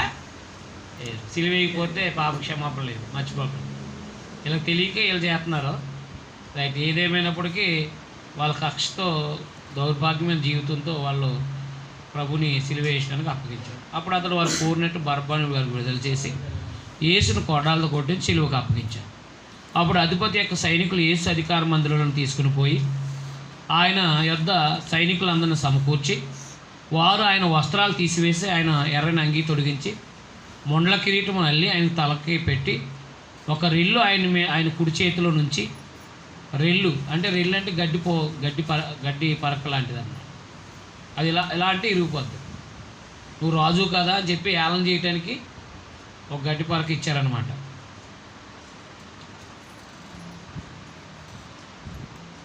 మొండ్ల కిరీటం పెట్టారు. రాజుగారికి కిరీటం పెడతారు కదా, వీళ్ళేమో మొండ్ల కిరీటం పెట్టారు. ఏదేమైనా ప్రభు ఆయన రాజే కాబట్టి ఆశ్చర్యపోక్కర్లేదు. ఆయన ఎదుట మోకాలుని యూదుల రాజా ఏళ్ళనే కదా మరి అది, యూదుల రాజా నీకు శుభమని చెప్పి ఆయన అపహాసించి ఆయన మీద ఉమ్మి వేసి ఆ రెల్లును తీసుకుని దాంతో కూడా ఆయన్ని తల మీద కొట్టారు. ఆయన అపహసించిన తర్వాత ఆయన మీదనున్న ఆ అంగీని తీసివేసి ఆయన వస్త్రాలను ఆయనకి తొడిగించి సిలువేటుగా ఆయన తీసుకుని పోయారు. వారు వెలుచుండగా కురేనుడైన సీమోను ఒకడు కనబడగా ఆయన సిలువ మోయుటకు అతనిని బలవంతం చేశారు. వారు కపాల స్థలము అర్థమిచ్చి గోల్గతా అని అనబడిన చోటుకు వచ్చారు. కాబట్టి కపాల స్థలం అంటే అన్నమాట. గోల్గతా అంటే ఏంటి?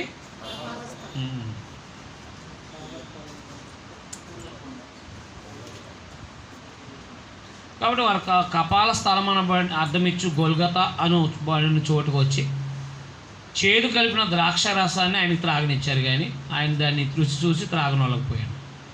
వారు ఆయన సిలువేసిన పిమ్మట చీట్లు వేసి ఆయన వస్త్రాలు పంచుకున్నారు. కీర్తన 22 అధ్యాయం అంతా మీరు రాసుకోండి. యేసుప్రభు సిలువ మరణంలో జరిగే హేళన అంతా కూడా అక్కడ రాయబడింది.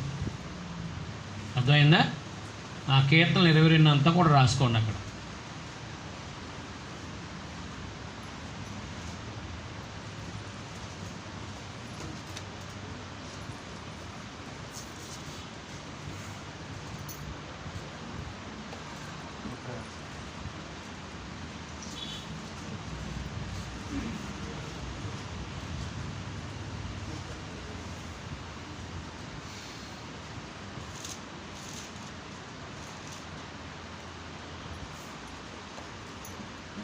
ఆయన సిలువను వేసిన పిమ్మట సీట్లు వేసి ఆయన వస్త్రాలు పంచుకున్నారు.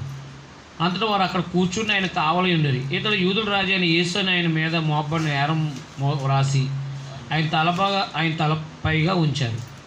మరియు కుడివైపున ఒకడునో ఎడమవైపున ఒకడునో ఇద్దరు పందిపోటు దొంగలు ఆయనతో కూడా సిలువేయబడ్డారు. ఆ మార్గం వెలుచున్న వారు తలలూస్తూ, దేవాలయాన్ని పడగొట్టి 3 దినాల్లో కట్టువాడా నిన్ను నీవే రక్షించుకోను, నువ్వు దేవుని కుమారుడు అయితే సిలువ మీద ఉన్నది దిగుమని చెప్పుచు ఆయన దూషించారనమాట. అలాగే శాస్త్రులు, పెద్దలు, ప్రధాన యాజకులు కూడా ఆయన్ని అపహసిస్తూ, వీడు ఇతరులను రక్షించని తను తానే రక్షించుకోలేడు, ఇశ్రాయేల్ రాజు కదా, ఇప్పుడు సిలువ మీద దిగిన ఎల్ల వాడిని నమ్ముదామన్నారు. చెప్తే నమ్మలేదు, కానీ సిలువ మీద దిగిపెట్టి నమ్మేస్తారంటే వీళ్ళు. అర్థమైంది? వారి దేవుని యందు విశ్వాసం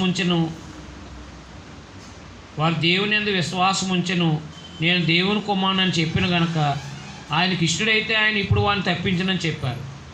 ఆయనతో కూడా సిలువ వేయబడిన బందిపోటు దొంగలు అలాగే ఆయన నిందించారు. ఇద్దరు కూడా నిందించారు. తర్వాత ఇంకొక ఆయన మారు మనసు పొంది ఈ రాజ్యంలో వచ్చినప్పుడు నన్ను జ్ఞాపకం చేసుకోమని చెప్పి ఒక దొంగ మాట్లాడడంతో ఆయన పాపాలు క్షమించారు ప్రభువారు శిలువ మీద ఉండగా. నేను అవునా? రైట్. తర్వాత మధ్యాహ్నం మొదలు 3 గంటల వరకు దేశమంతటా చీకటి కమ్మెను. ఇంచుమించు 3 గంటలప్పుడు యేసు ఏలి ఏలి అంటే నా దేవా నా దేవా ఏలి ఏలి సబక్తా అని బిగ్గరగా కేక వేశాడు. ఆ మాటకి హిబ్రూలో కేకేశారు ఆయన. ఆ మాటకి నా దేవా నన్ను ఎందుకు చెయ్యి పిలిచిదు అని అర్థం. అక్కడ నిలిచిన వారిలో కొందరు ఆ మాట వినితడు ఏలి అని పిలుస్తున్నాడు అనేది. వెంటనే వారిలో ఒకరు పరిగెత్తుకుని పోయి స్పంజి తీసుకుని చిరకలో ముంచి రెల్లును తగిలించి ఆయన త్రాగనిచ్చాను. తక్కిన వారు ఊరకుండి ఏలియా అతను రక్షించినేమో చూతుమన్నది. యేసు మరలా బిగ్గరగా కేక వేసి ప్రాణం విడిచాను. అప్పుడు దేవాలయపు తెర పైనుండి కిందకి వరకు 2గా చిరిగింది. అంటే ఏంటి? అతి పరిశుద్ధ స్థలం ఏమైపోయింది? ఏకమైపోయింది అన్నమాట. పరలోకము భూలోకం ఏమైపోయింది? ఇప్పుడు ఏకమైపోయింది. అర్థమైందా? ఇప్పుడు పరలోకము భూలోకం ఎలా ఏకమైందంటే పరలోకంలో ప్రధాన యాజకుడిగా రాజుగా ఉన్నారు యేసుప్రభువు వారు. అవునా కాదా? ఇప్పుడు మనం సంఘంలో ఉంటే సంఘంలో ఉంటే పరలోకంలో ఉన్న పరలోకానికి కదా మనం ప్రార్థన చేసేది కానీ మన పాప క్షమాపణ కానీ అన్నీ కూడా. అందుకని ఒకప్పుడైతే అతి పరిశుద్ధాలను చూస్తే చచ్చిపోతారు. కనురెప్ప అయినా చూడకూడదు. సంవత్సరానికి ఒకసారి వెళ్ళాలి ప్రధాన యాజకుడు. నేను అవునా కాదా? ఇప్పుడు యేసుప్రభువు మరణంతో ఏమైంది? పరిశుద్ధ స్థలం అతి పరిశుద్ధ స్థలం ఏమైపోయినాయి? ఏకమైపోయినాయి.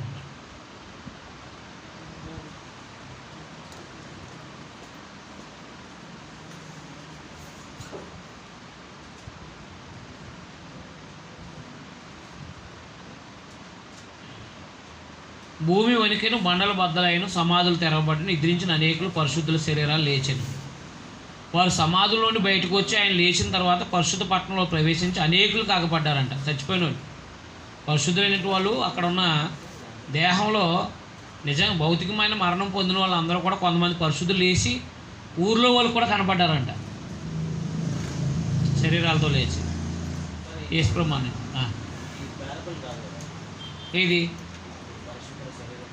వాళ్ళు నిజంగా లేచారు. ఇక్కడ ఉన్నది ఇక్కడ సమాధులే కదా. పరిశుద్ధులు అన్నాడు కదా, నీతిమంతులు అన్నాడు కదా. అంతకుముందు బ్రతికి చనిపోయిన వాళ్ళు ఇంకేమీ లేదు, జస్ట్ లేచి కనపడ్డారు అన్నట్టు ఉంది అంతే. శరీరాలతో లేచారు. కనపడడం అంటే శరీరాలతో లేచేదే కదా. శరీరాలతో లేకపోతే కనపడతారా?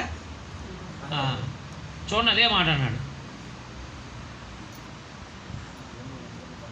సమాధులు తెరబడిన, నిద్రించిన అనేక మంది పరిశుద్ధుల శరీరాలు లేచెను. వారు సమాధుల్లో నుండి బయటకు వచ్చి, సమాధుల్లోని బయటకు అంటే వాళ్ళు అన్నీ కూడా ఇవి కదా, ఈ మన యోహాను సువార్త 11వ అధ్యాయంలో జస్ట్ నిలువుగా కొండ తొలుచుకుని లోపలెట్టడమే. కొండ తొలిపించి లోపలెడతారు. అలాంటివి అనమాట. వాళ్ళందరూ అందులోంచి లేచి బయటకు వచ్చేసారు. లేచిన తర్వాత పరిశుద్ధ పట్టణంలో ప్రవేశించండి, యెరూషలేములో ప్రవేశించి అనేకులకు కనబడ్డారంట. అంతే, అంతవరకే ఉంది. మనం వాళ్ళ గురించి విస్తరించకూడదు. అంటే ఒకవేళ బతికినా మళ్ళీ చచ్చిపోవాలి. ఉదాహరణకి మళ్ళా దేహాలు అనేవి కూలిపోవాలి. అప్పుడు నిజముగా ఈయన ఈ కార్యాలన్నీ చూసి శతాధిపతి అతనితో కూడా యేసును కావలి ఉన్నవారు భూకంపం జరిగిన కార్యాలన్నీ చూసి మిక్కిలి భయపడి నిజముగా ఈయన దేవుని కుమారుడని చెప్పుకున్నాడు. అంటే నిజంగా ఈయన దేవుని పక్షంగా పరిపాలించే రాజు, ఈయనే మెస్సియా అని నమ్మారు. యేసునకు ఉపసారం చేయొచ్చు గలిలయకు నుండి ఆయన వెంబడించిన అనేక మంది స్త్రీలు అక్కడ దూరం నుండి చూచున్నారు. వారిలో మగ్దలేన మరియ, యాకోబు, యోసే అను వారి తల్లి అయిన మరియ, అంటే మరియ అన్నమాట, జబదయి కుమార్ తల్లిని ఉన్నారు. యేసు శిష్యుడిగానున్న అరిమతయి యోసేపు అను ఒక ధనవంతుడు సాయంకాలమైనప్పుడు వచ్చి పిలాతు వద్దకు వెళ్ళి యేసు దేహాన్ని తనకిమ్మని అడగగా పిలాతు దాన్ని అతనికి అప్పగించి ఆజ్ఞాపించాడు. యేసేపు ఆ దేహములు తీసుకుని శుభ్రమైన ఆరబడతో చుట్టి యేసుప్రభు దేహాన్ని తీసుకుని శుభ్రమైన నారతో చుట్టి తాను రాతిలో తొలిపించుకున్న కొత్త సమాధిలో దాన్ని ఉంచి సమాధి ద్వారాన పెద్ద రాయి పొర్లించి వెళ్ళిపోయాడు. మగ్దలేని మరియు వేరొక మరియు ఇక్కడనే సమాధికి ఎదురుగా కూర్చొని ఉన్నది. మరునాడు అనగా సిద్ధపరచు దినము మరుసటి దినం ప్రధాన యాజకులు పరిసయ్యులు పిలాతు నద్దు కూడి వచ్చి, అయ్యా, ఈ వచనం అండర్లైన్ చేసుకోండి, అయ్యా, ఆ వంచకుడు సజీవుడై ఉన్నప్పుడు 3 దినములైన తర్వాత నేను లేచేదనని చెప్పినది మాకు జ్ఞాపకం ఉంది అన్నాడు అనమాట. ఏ దినాలు? 3 దినాలు అన్నమాట. కాబట్టి 3వ దినం వరకు సమాధిని భద్రం చేయమని ఆజ్ఞాపించాడు. ఎన్ని దినాలు? కాబట్టి ఆయన 3వ దినం అంటే ఇప్పుడు గురు, శుక్ర, శని 3వ దినం అన్నమాట. 3 రాత్రులు 3 పగల్లో ఆయన నుండి లేస్తారు. 3వ దినాన్ని వరకు సమాధి చేయమని ఆజ్ఞాపించారు. వాని శిష్యులు వచ్చి వాడిని ఎత్తుకుని పోయి ఆయన మృతుల నుండి లేచినని ప్రజలతో చెప్పుదురేమని. అప్పుడు మొదటి వంచిన కంటే కడపను వంచిన మరీ చెడ్డదనేది ఉండదని చెప్పారు. అందుకు పిలాతు, కావలి వారు ఉన్నారు కదా, మీరు వెళ్ళి మీ చేతనంత మటుకు సమాధిని భద్రం చేయడని వారు వెళ్ళి కావలి వారు కూడా ఉంచుకొని రాతికి ముద్ర వేసి సమాధిని భద్రం చేశారు. ప్రపంచంలో ప్రభుత్వం ఏదైనా ఉందంటే యేసు ప్రభుని సమాధిని భద్రం చేసింది రోమా ప్రభుత్వమే. ఏంటంటే సమాధిని ఎవడు కాపలా ఉంటాడండి? బతుకున్నవాడు కాపలా ఉంటాడు, ఎక్కడ పారిపోతాడండి? నేను అవునా కాదా? చనిపోయినాడు కాపలా ఉంటామంటే వీళ్ళు ఏంటి, మళ్ళా యేసు ప్రభు దేహాన్ని 3వ దినం వరకు భద్రం చేయమన్నారంటే వీళ్ళకి ఏముంది? 3వ దినాన్ని లేస్తారు కదా ఈయనంటే, లేస్తారంటే నిజంగా లేస్తారనే విశ్వాసం వీళ్ళకి లేదు. కానీ ఒకవేళ ఆయన శిష్యులు ఆయన ఎత్తుకుని పోయి ఇదిగో లేచాడు ఆయన అంటారేమో, అది ఇంకా భయంకరంగా ఉంటుంది బాబు అని చెప్పేసి వీళ్ళు అలాంటి పన్నాగం పన్నారనమాట. ఏదేమైనప్పటికీ ప్రభువారు మరణించటం అనేది మానవజాతి పాపక్షమాపణ కొరకే అని తిరిగి ఆయన మరణించారు. మరణించినప్పుడు జరిగిన సంగతులు ఏంటో రాశారనమాట 27వ అధ్యాయం. అర్థమైందా?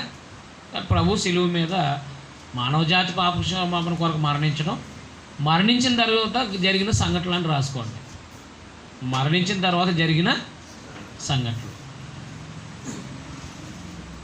అనేది జరిగినాయి. పరిశుద్ధులు లేచారు, కొంతమంది భయపడి దేవుని కుమారుడు అన్నారు. తర్వాత ధనవంతుడేమో యేసేపేమో తనకి దేహాన్ని అప్పగించమని అన్నాడు. 3వ దినం వరకు సమాధి భద్రం చేయమని చెప్పేసి వీళ్ళు అడిగారు. ఏదేమైనప్పటికీ ప్రభు యొక్క మరణము మానవ జాతికి ఒక మేలైంది అనేది మనం గుర్తుపెట్టుకోవాలి.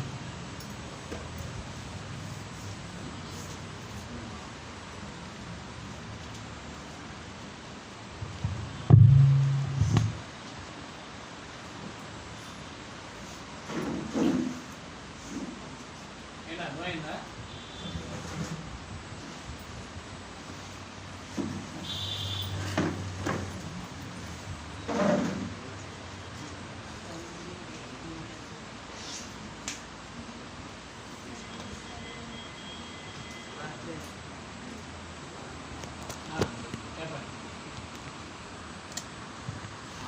అప్పగించబడింది ఏ రోజు?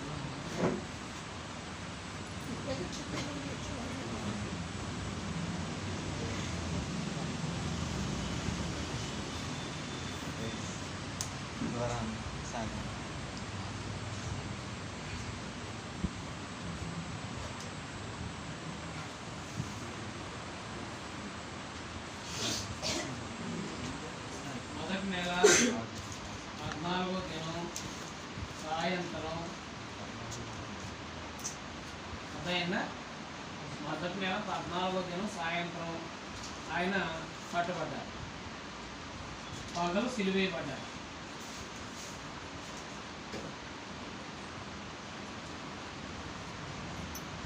అదైందండి.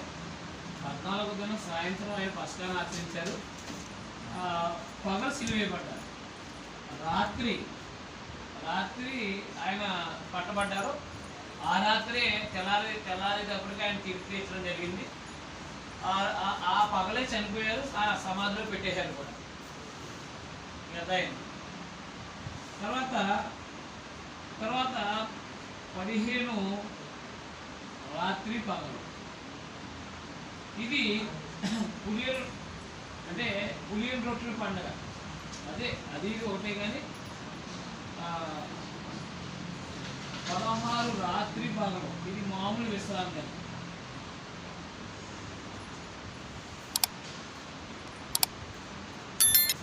శనివారం 17 రాత్రి అంతే, పగలు తిరిగి లేచారు. అదైందా? చూడండి సంఖ్యాకాండంలో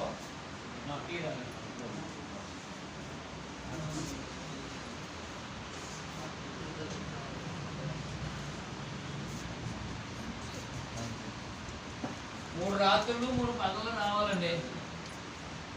మరి శుక్రవారం చనిపోవాలంటే నేను ఏం చేయలేను.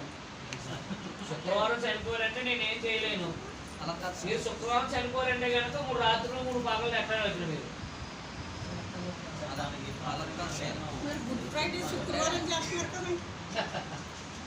క్రిస్మస్ కూడా డిసెంబర్లో చేస్తున్నారు కానీ ఏ రోజు పుట్టారో తెలియదు. అది మానవ కల్పితం అండి. క్రిస్మస్ కానీ గుడ్ ఫ్రైడే కానీ మానవ కల్పితం.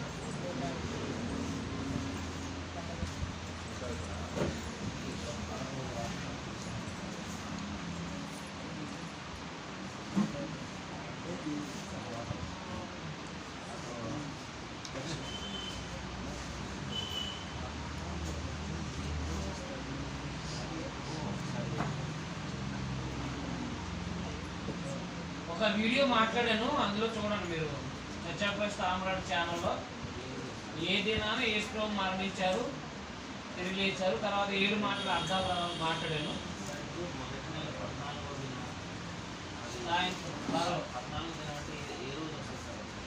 ఏ రోజు అంటే మీరు మనం ఆదివారం చీకటితో లేచారు కాబట్టి దీన్ని ఆదివారం రాత్రి వేసుకోవాలంతే.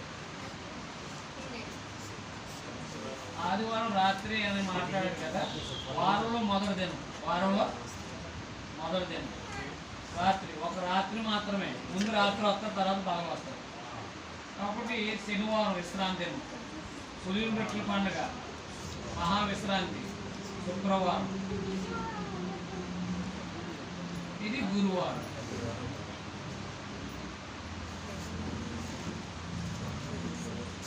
ఎందుకంటే 3 రాత్రులు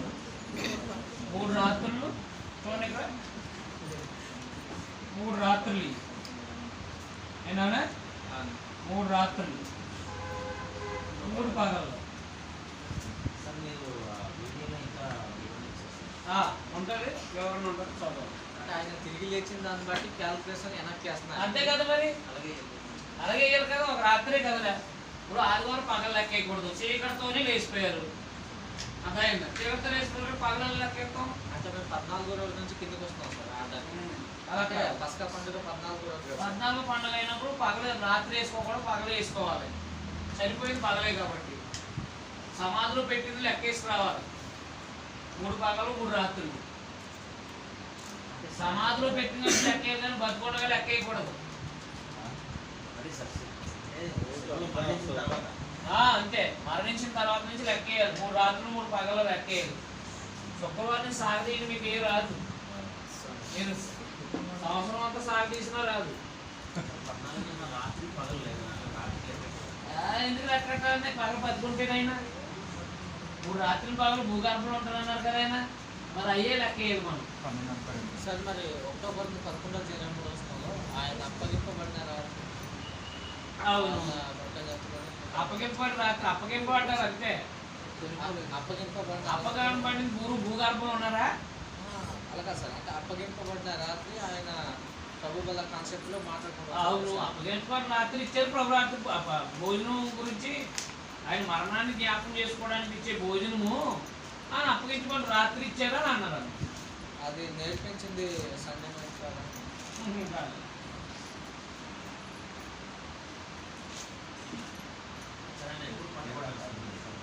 పట్టబడింది పస్కా రాత్రి. రాత్రంతా కదండి. యోహాను సువార్త 14, 15, 16 ఈ 3 అధ్యాయాల్లో ప్రభువారు ఆ రాత్రి బోధించారు, పస్కాను ఆచరించారు. 17 అధ్యాయంలో నాయన వీళ్ళందరూ నేను పరిచయం చేశాను, నేను గురించి బోధించాను, అలాగే వీళ్ళు నిన్ను నమ్మారు, నన్ను కూడా నమ్మారు, వీళ్ళందరూ కూడా ఏకమై ఉండాలని, వీళ్ళు బోధ వినే వాళ్ళు కూడా ఏకమై ఉండాలని ప్రార్థన చేశారు. కేంద్రుడు వాళ్ళు దాటి ఒలివ కొండకి వెళ్ళిపోయారు. ఒలివ కొండకి వెళ్ళిపోయేటప్పటికి ఇంచుమించు అర్ధరాత్రి అయ్యవచ్చు. అంతేకాదు ప్రార్థనలో నిద్ర అవుతానంటే అర్ధరాత్రి కాదు కొనుపాట్లు. సర్లే శరీరం బలహీనం కాబట్టి ఇక సరే వదిలేయని అని చెప్పేటప్పటికి ఈ లోక కాగడాలు పెట్టుకుని వీళ్ళు వచ్చేసి ప్రభుని బంధించారు. ఇంచుమించు కోడిపోయి మునుపు ఒక 2-3 గంటల ముందు ఈయన విచారించారు. శాస్త్రులు పరిచయం విచారిస్తే ఆయన వాళ్ళు ఈయన దేవుని కుమారుడు అని చెప్పుకున్నాడు కాబట్టి ఈయన్ని చంపేయాలని చెప్పేసి ప్లాన్ చేసి పిలాత్ దగ్గరికి వెళ్ళాడు. పిలాత్ ఏం చేశాడు, ఈయన ఏ ఏరియా వాడు అన్నారు. ఏ ఏరియా వాడు అంటే ఈయన గల్లీ ప్రాంతాలు. అయితే ఏ రోజు దగ్గరికి తీసుకెళ్ళమన్నారు. లోకా సువార్త టీం అక్కడే ఉన్నాడంటే ఆ రాత్రి ఆయన కూడా. ఎవరు మహానుభావుడు? ఏ రోజు లోకా సువార్త 23వ అధ్యాయం 7వ వచనం. 6-7 చదవండి, మీకు అర్థమవుతుంది అసలు. 6-7 చదవండి. 23వ అధ్యాయం 6-7. పిలాతు ఈ మాట విని ఈ మనుషుని గలిలయుడా అని అడిగి ఆయన హేరోదు అధికారం కింద ఉన్న ప్రదేశం వాడని తెలుసుకొని హేరోదు వద్దకు ఆయన పంపింది. హేరోదు ఆ దినముల్లో యెరూషలేములో ఉండేది. ఎక్కడున్నాడు ఆయన? అక్కడే ఉన్నాడు. ప్రభుత్వ సంబంధమైన ఇప్పుడు ఎవరైనా ప్రభుత్వ ఉద్యోగులు వచ్చారనుకోండి ఎక్కడ ఉన్నారు? వాట్స్లో ఉంటారు కదా. ఏ రోజు కూడా అక్కడే తగలాడాడు. తీసుకెళ్ళారు. నేర్చుకున్న దగ్గరికి వెళ్తే ఏదో అద్భుతం చేయన్నాడు. ఆడు మాట్లాడాడు. తీసుకెళ్ళిపోంటారు బాబు అని చెప్పి ఆయన అబ్బాయి తీసుకెళ్ళిపోయి మళ్ళా ఆయన విచారం చేసి అప్పుడు పిలాతు కప్పు చెప్పారు. పిలాతు కప్పు చెప్తాడు 6 అయింది. పిలాతు కప్పు చెప్తానికి ఏమైంది? 6 అయింది. ఆయన విడుదల చేయడానికి ట్రై చేశాడు కానీ సిలువేయండి అన్నారు. అప్పుడు ఇంచుమించు 9 గంటలలోపు ఆయన్ని సిలువుకు అప్పగించేశారు. ఎందుకంటే గొల్గొతా కొండగా తీసుకెళ్ళాలి కదా. అక్కడ దాకా తీసుకెళ్ళేటప్పటికి ఆయన సుమారుగా ఆయన మధ్యాహ్నం ముందే చనిపోయారు. చనిపోయారనంటే ఆయన పరదేశకి వెళ్ళిపోతారు కదా. అవునా కాదా? అంటే పగలు వెళ్ళిపోయారు. ఆయన పస్కా పగలు వెళ్ళిపోయారు. ఇప్పుడు మనకు ముందు ఆజ్ఞానం 1 అధ్యాయం ప్రకారంగా అస్తమయమును ఉదయం కలగా ఒక దినమయం. కాబట్టి ఇప్పుడు ముందు రాత్రి వస్తుంది, తర్వాత పగలు వస్తుంది. కాబట్టి ఈ ప్రభు పస్కా పగలు చనిపోయారు, రాత్రి పట్టబడ్డారు, పగలు చనిపోయారు. కాబట్టి పగలు లెక్కేయాలి. మళ్ళా రాత్రి పగలు లెక్కేయాలి, తర్వాత ఒక రాత్రి లెక్కేయాలి. అప్పుడే 3 రాత్రులు 3 పగళ్ళు పర్ఫెక్ట్ గా వస్తాయి. మీరు లోకంలో వాళ్ళు పెట్టిన సిద్ధాంతం అంతే. ఎందుకు క్రిస్మస్ 25 అని మీరు నిరూపించగలుగుతారా? మరి అది పెట్టినప్పుడు శుక్రవారం ఎవరు పెట్టారు? లెక్క పెట్టింది. మరి ఎక్కడ వస్తుంది ఆ శుక్రవారం బట్టి ఇక్కడ లాగితే? అందుకని బైబిల్లో లాక్కూడదు. నేను అర్థమైనా బాగా యేసుప్రభు జన్మదినం డిసెంబర్ 25 చెప్పండి. యేసుప్రభు జన్మదినం డిసెంబర్ 25. బైబిల్లో ఉందా ఆధారం? లేదు. యేసుప్రభు చనిపోయింది శుక్రవారమా? ఉందా? మరి దాని పేద ఆశ్చర్యపోతాడు ఎందుకు?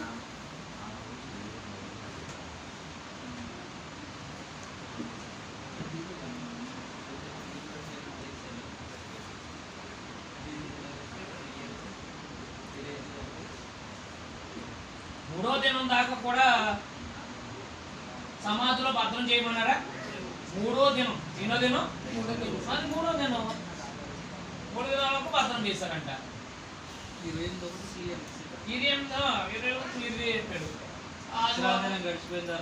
విశ్రాంతి దినం గడిచిపోయినట్టు శనివారం గడిచిపోయిన తర్వాత అన్నమాట. నీకు ఆదివారం ఉండదు కానీ మియాటోన్ సబాటోన్ అంటాడు. సబాటోన్ అంటే వారంలో మొదటి దినం అని ఉంటుంది. వారంలో మొదటి దినం అన్న ఆదివారమే. నేను అంటేనే మరి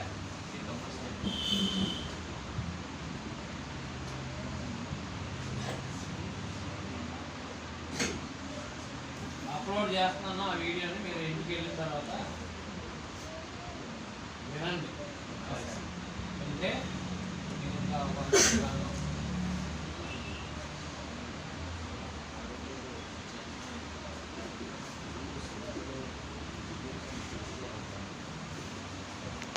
మీరు ఇంకా అయితే విశ్రాంతి గడిచిపోయిన తర్వాత మరి అక్కడ మరి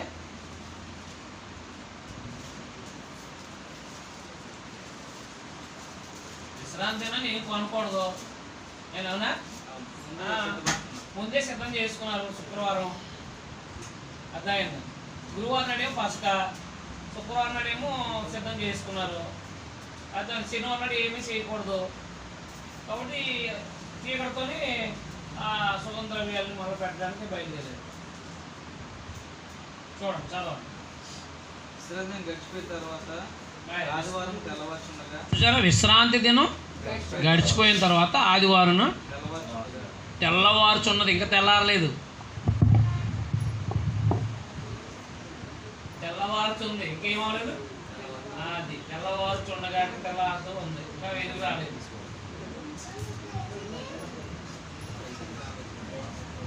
చదవండి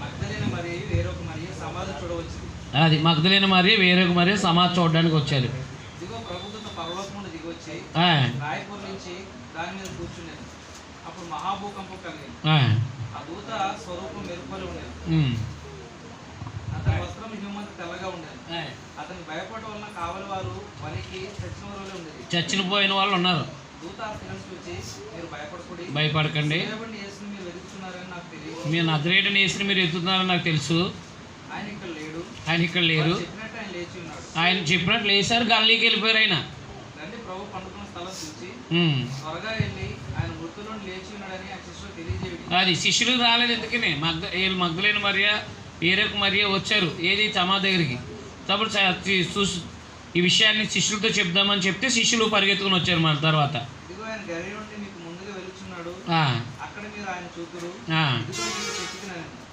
వారి భయంతోనూ మహా ఆనందంతో సమాధి నుండి త్వరగా వెళ్ళి ఆయన శిష్యులకు ఆ వర్తమానం తెలుప పరిగెత్తుండగా యేసు వారిని ఎదుర్కొని మీకు శుభమని చెప్పాను వారు ఆయన వద్దకు వచ్చి ఆయన పాదములు పట్టుకొని ఆయన మొక్కగా యేసు భయపడకుడి మీరు వెళ్ళి నా సహోదరులు గలిలీకు ఎలవనని వారు అక్కడ నన్ను చూతురని వారికి తెలుపుడాను వారు వెలుచుండగా కావలి వారిలో కొందరు పట్టణంలోనికి వచ్చి జరిగిన సంఘటనని ప్రధాన యాజకులు చెప్పిరి కాబట్టి వారు పెద్దలతో కూడి వచ్చి ఆలోచన చేసి ఆ సైనికులకు చాలా ద్రవ్యం ఇచ్చి మేము నిద్రపోచుండగా ఆయన శిష్యులు రాత్రి వేళ వచ్చి అతను ఎత్తుకోపోయారని చెప్పి ఇది అధిపతి చివరి పడిన ఎడల మేము అతని సమితపరిచి మీకేమీ తొందర కలగకుండా చేతులని చెప్పింది అప్పుడు వారు ఆ ద్రవ్యం తీసుకొని తమకు బోధించిన ప్రకారం చేసింది చూసారా దైవం అంటే శిష్యులు ఎత్తి ఎత్తుకోవాలని చెప్పడానికి అనమాట ఈ మాట యూదుల్లో వ్యాపించి నేటి వరకు ప్రసిద్ధమైనది అబ్బా కొనసాగుతూనే ఉందంట ఓకే 11 శిష్యులు యేసు తమ నిర్ణయించిన గలిలయ కొండకు వెళ్ళింది వారు ఆయన చూచి ఆయన మొక్కులు గాని కొందరు సందేహించింది అంటే ఆయన ఈయన అది శిష్యులే ఎందుకు సందేహపడింది ఎవరు శిష్యులే ఏళ్ళు ముందు సందేహపడ్డారు తర్వాత తోమా కూడా సందేహపడ్డాడు ఆయన అయితే నేను గాయాల్లో ఏలెడితేనే కానీ నమ్మను అన్నాడు అలా ఉంటే వాళ్ళు అలా విచారించిన వాళ్ళు ఇవాళ మనకు అనుమానం కూడా లేదు మనకు కూడా నేను అవునా కాదా యోహాను సువార్తలో ఆయన ఏమన్నారు చూడండి ఒకసారి కొంతమంది మొక్కారు కానీ అనుమానపడ్డారు ఈయనంటావా అని అందుకే పునరుత్థానాన్ని గురించి మనము కళ్ళు మూసుకుని నమ్మొచ్చు ప్రభుని తిరిగి లేచాడని 20వ అధ్యాయము 26 వచనం చదువు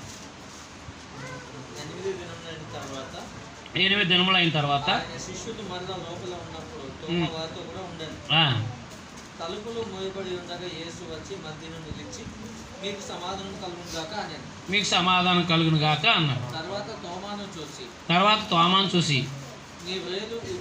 ఈ చాచి చేతులు చూడుము నీ చెయ్యి చాచి నా ప్రక్కలో వచ్చి అవిశ్వాసివు కాక అది అందుకు తోమ ఆయనతో ప్రభువా నా దేవా అన్నాడు 40 రోజులు అంటే ఇంచుమించు 40 రోజులు ఎందుకున్నారు ఈయన వీళ్ళు ప్రపంచానికి వెళ్ళి యేసుక్రీస్తు వారు చనిపోయి సమాధి చేయబడి తిరిగి లేపడ్డారు, ఆయన ద్వారానే మన పాప క్షమాపణ, ఆయన ద్వారానే మన పరలోకము అని చెప్పాలంటే ముందు వీళ్ళని నమ్మాలి. ఎవరాలు? శిష్యులు నమ్మాలి. శిష్యులు ఆయన పునరుత్థానాన్ని నమ్మాలి. అందుకు ఇంచుమించు ఒక 40 రోజులు ఆయన ప్రమాణాలు చూపుకుంటూ వచ్చాడు. అపోస్తలుల కార్యం 1వ అధ్యాయం చూడండి, 3వ వచనం. అంటే వాళ్ళ భాషలో తప్పేం కాదు కదా. ఆయన శ్రమపడిన తర్వాత 40 దినం వరకు అగపడుచు రాజ్యం గురించి బోధించు అనేక ప్రమాణం చూపి వారి తన సజీవునిగా కనపరుచుకున్నాడు. అవును. ఎన్ని దినాలు? 40 రోజులు నేనే ఆయన్ని ఇదిగో అని చెప్పేసి ఆయన రుజువు చేసుకున్నాడు. అంటే కన్ఫామ్గా సమాధి తిరిగి లేచారని ధైర్యంగా చెప్పాలి కదా శిష్యులు. అందుకు శిష్యులకి కనపరుచుకున్నారన్నమాట. మగ్దలేని మరియను ముట్టుకోవద్దన్నారు. శిష్యులు మాత్రమే సాక్షులై ఉండాలని చెప్పేసి వారికి మాత్రమే, ఆ 11 మందికి మాత్రమే ఆయన కనపరుచుకున్నారన్నమాట.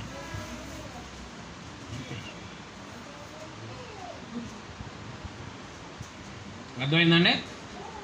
రైట్.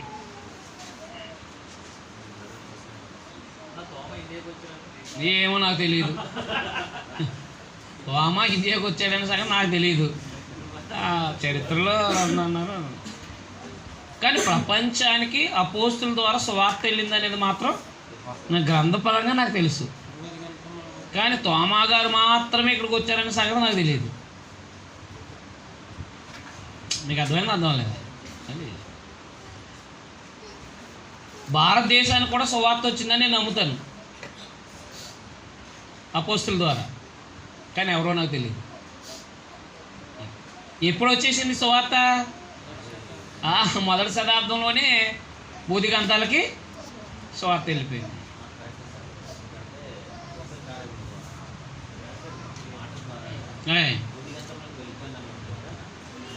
అప్పుడే వెళ్ళిపోయింది.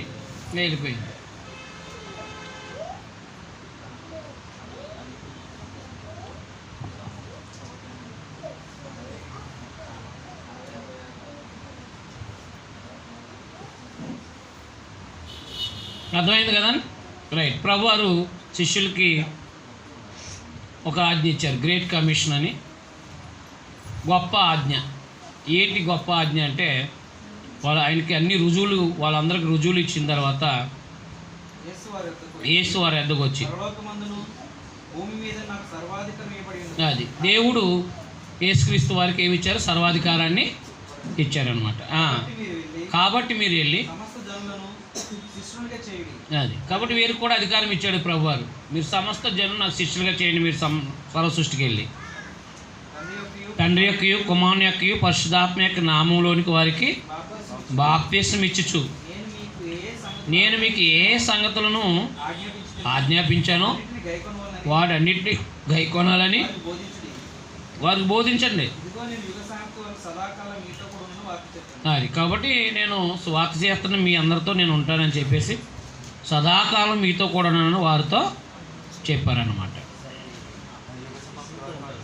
ఆ యుగ సమాప్తిలో వాళ్ళు ఉన్నంత వరకు వారితో సదాకాలం ఉంటాం.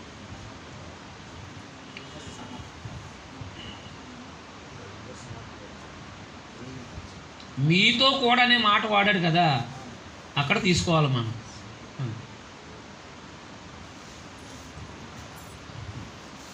అర్థమైందండి? లోకానికి వెళ్ళండి, సర్వసృష్టికి సువార్త చెప్పండి, శిలువను కూర్చున్న వార్త చెప్పండి. ఎవరికి శిష్యులు చేయాలి? యేసు ప్రభువుకి శిష్యులు చేయాలి. ఏమన్నా కాదా? మనం శిష్యులు చేసుకుంటే మనల్ని మధ్యలో వెళ్ళి వాళ్ళకి గెంటేస్తారు వాళ్ళు.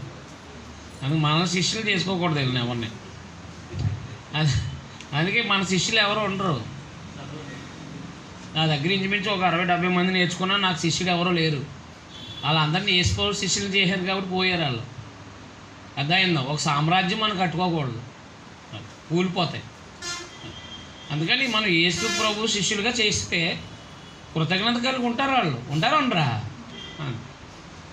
సర్వ సృష్టికి సువార్త వాళ్ళకి చెప్పాడు అనమాట. యేసు ప్రభు శిష్యులు చెప్పాడు. అందుకనే అపోస్తల కార్యంలోనే క్రీస్తు శకానికి 70కి ముందే సువార్త ప్రపంచ దేశాలకి వెళ్ళిపోయింది. బూదిగంతాలకు సువార్త వెళ్ళిపోయింది అనమాట. మీకు ఏమైనా డౌట్లు ఉంటే అడగండి, లేదా ప్రార్థన చేసుకుందాం. 4 అయింది కదా, ఇంకా పావుగంట ఉంది.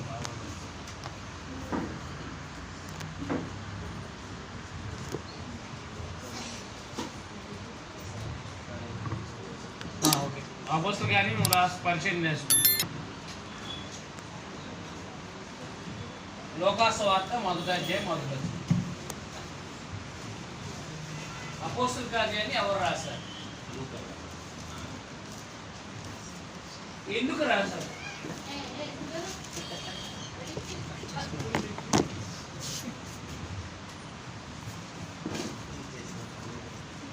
అపొస్తలుల యొక్క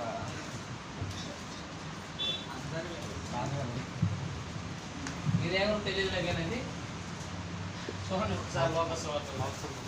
అది చాలా అద్భుతంగా ఒక స్వార్త అంటే యోగా గారు రాసినది ఏ ఉద్దేశాలతో రాశారో చూడండి ఒకసారి.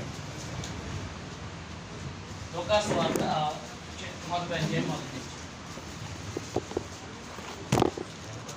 ఘనత వహించిన అంటే ఒక రోమా ప్రభుత్వంలో ఒక ప్రభుత్వ అధికారి అనమాట. అదైనా రోమా ప్రభుత్వంలో ఒక ప్రభుత్వ అధికారి, ఆయనకి సిలువను కూర్చున్న వార్త అందింది. మీకు అర్థమైందా? యేసుప్రభు గురించి విన్నారు, ఆయన ఎవరో బోధించారు ఆయనకి. లోకా గారు వైద్యుడు కాబట్టి ఆ వైద్యుడిగా ఉన్న ఆయనకి వెళ్ళి, ఏంటయ్యా ఎవరో యేసుప్రభు గురించి చెప్పారు, ఏంటి వాస్తవాలని అంటావా అని చెప్పేసి ఆయన అడిగితే, సరే నేను అని చెప్పి ఆయన విచారించి ఏం చేశారంటే ఆ తేయోపిలాకి ఈ సువార్త రాశారనమాట. మీ దగ్గరికి వచ్చిన సువార్త వాస్తవమే, అర్థమైందా? మీ దగ్గరికి వచ్చిన సువార్త వాస్తవమైనదే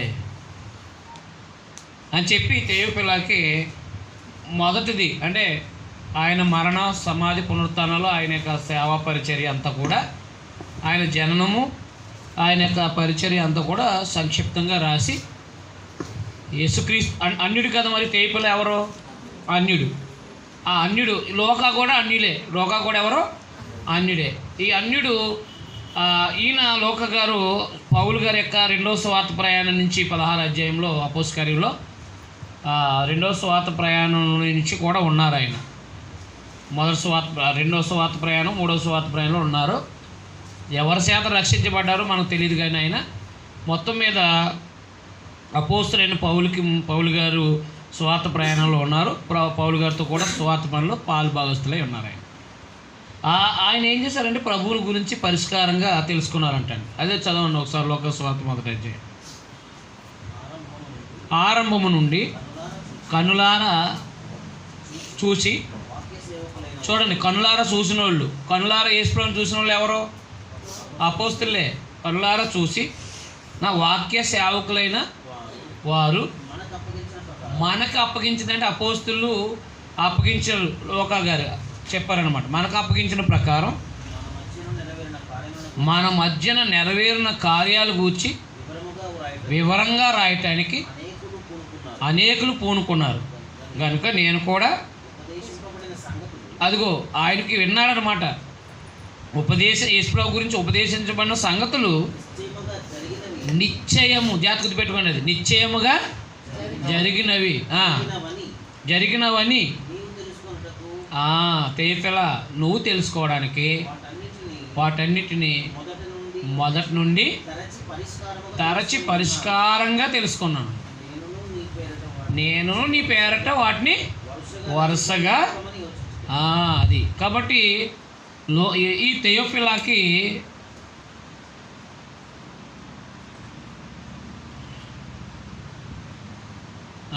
దేవునికి ప్రియమైన వాడని అర్థం అనమాట. దేవునికి ప్రియమైన వాడని అర్థం. థెయో అంటే దేవుడు, ఫిలా అంటే అనురాగము లేదా ప్రియమైన అని చెప్పచ్చు.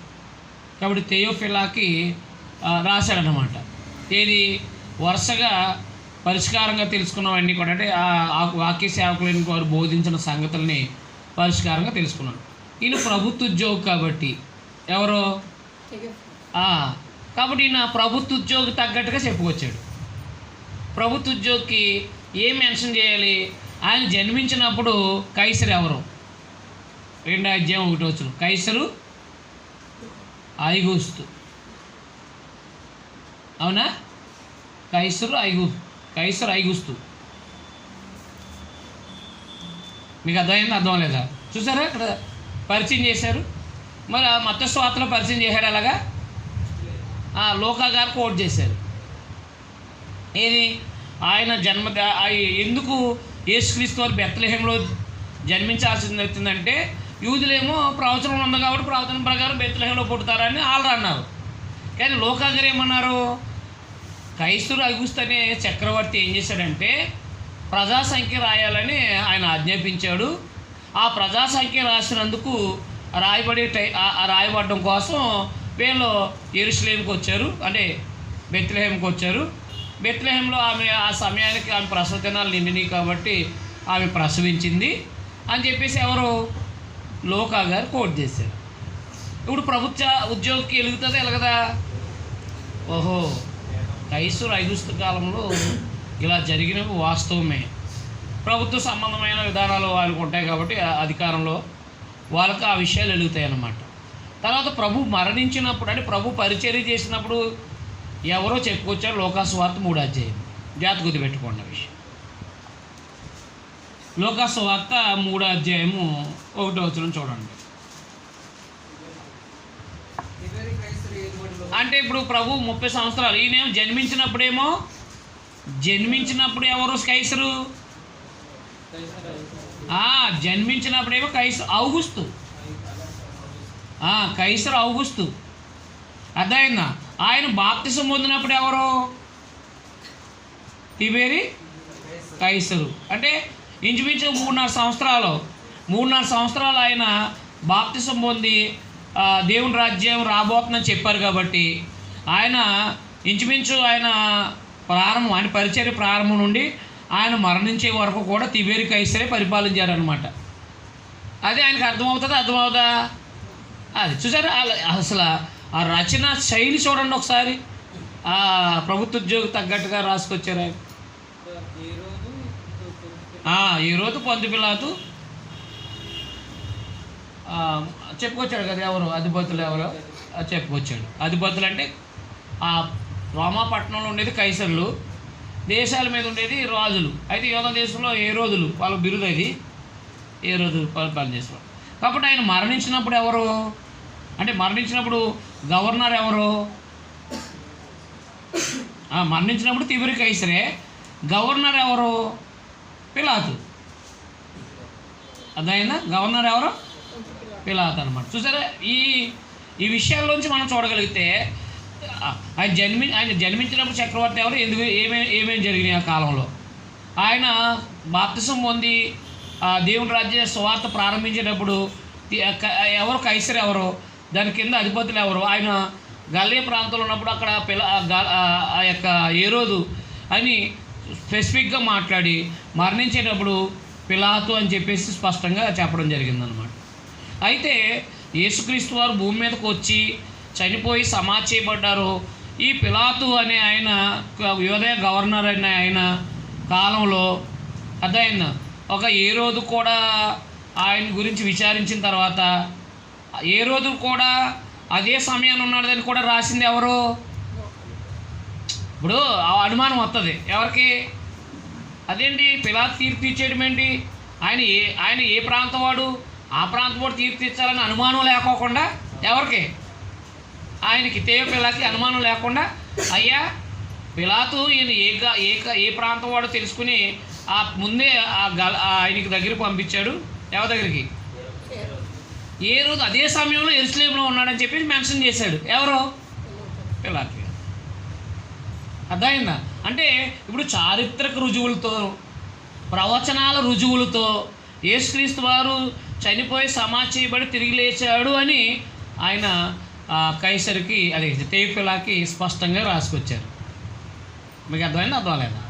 నెక్స్ట్ అపోస్తలుల 1వ అధ్యాయము.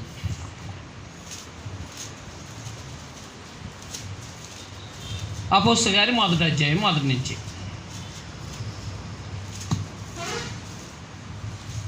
అపోస్తలుల 1వ అధ్యాయం 1 నుంచి.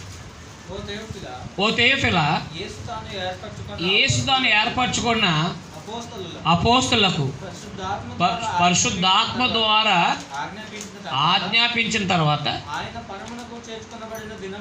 అది ఆయన పరమునకు చేర్చుకునబడే దినం వరకు ఆయన చేయుటకు బోధించుటకు ఆరంభించిన వాటన్నిటినీ నా మొదటి అంటే లోకా సువార్తలో రాశారనమాట.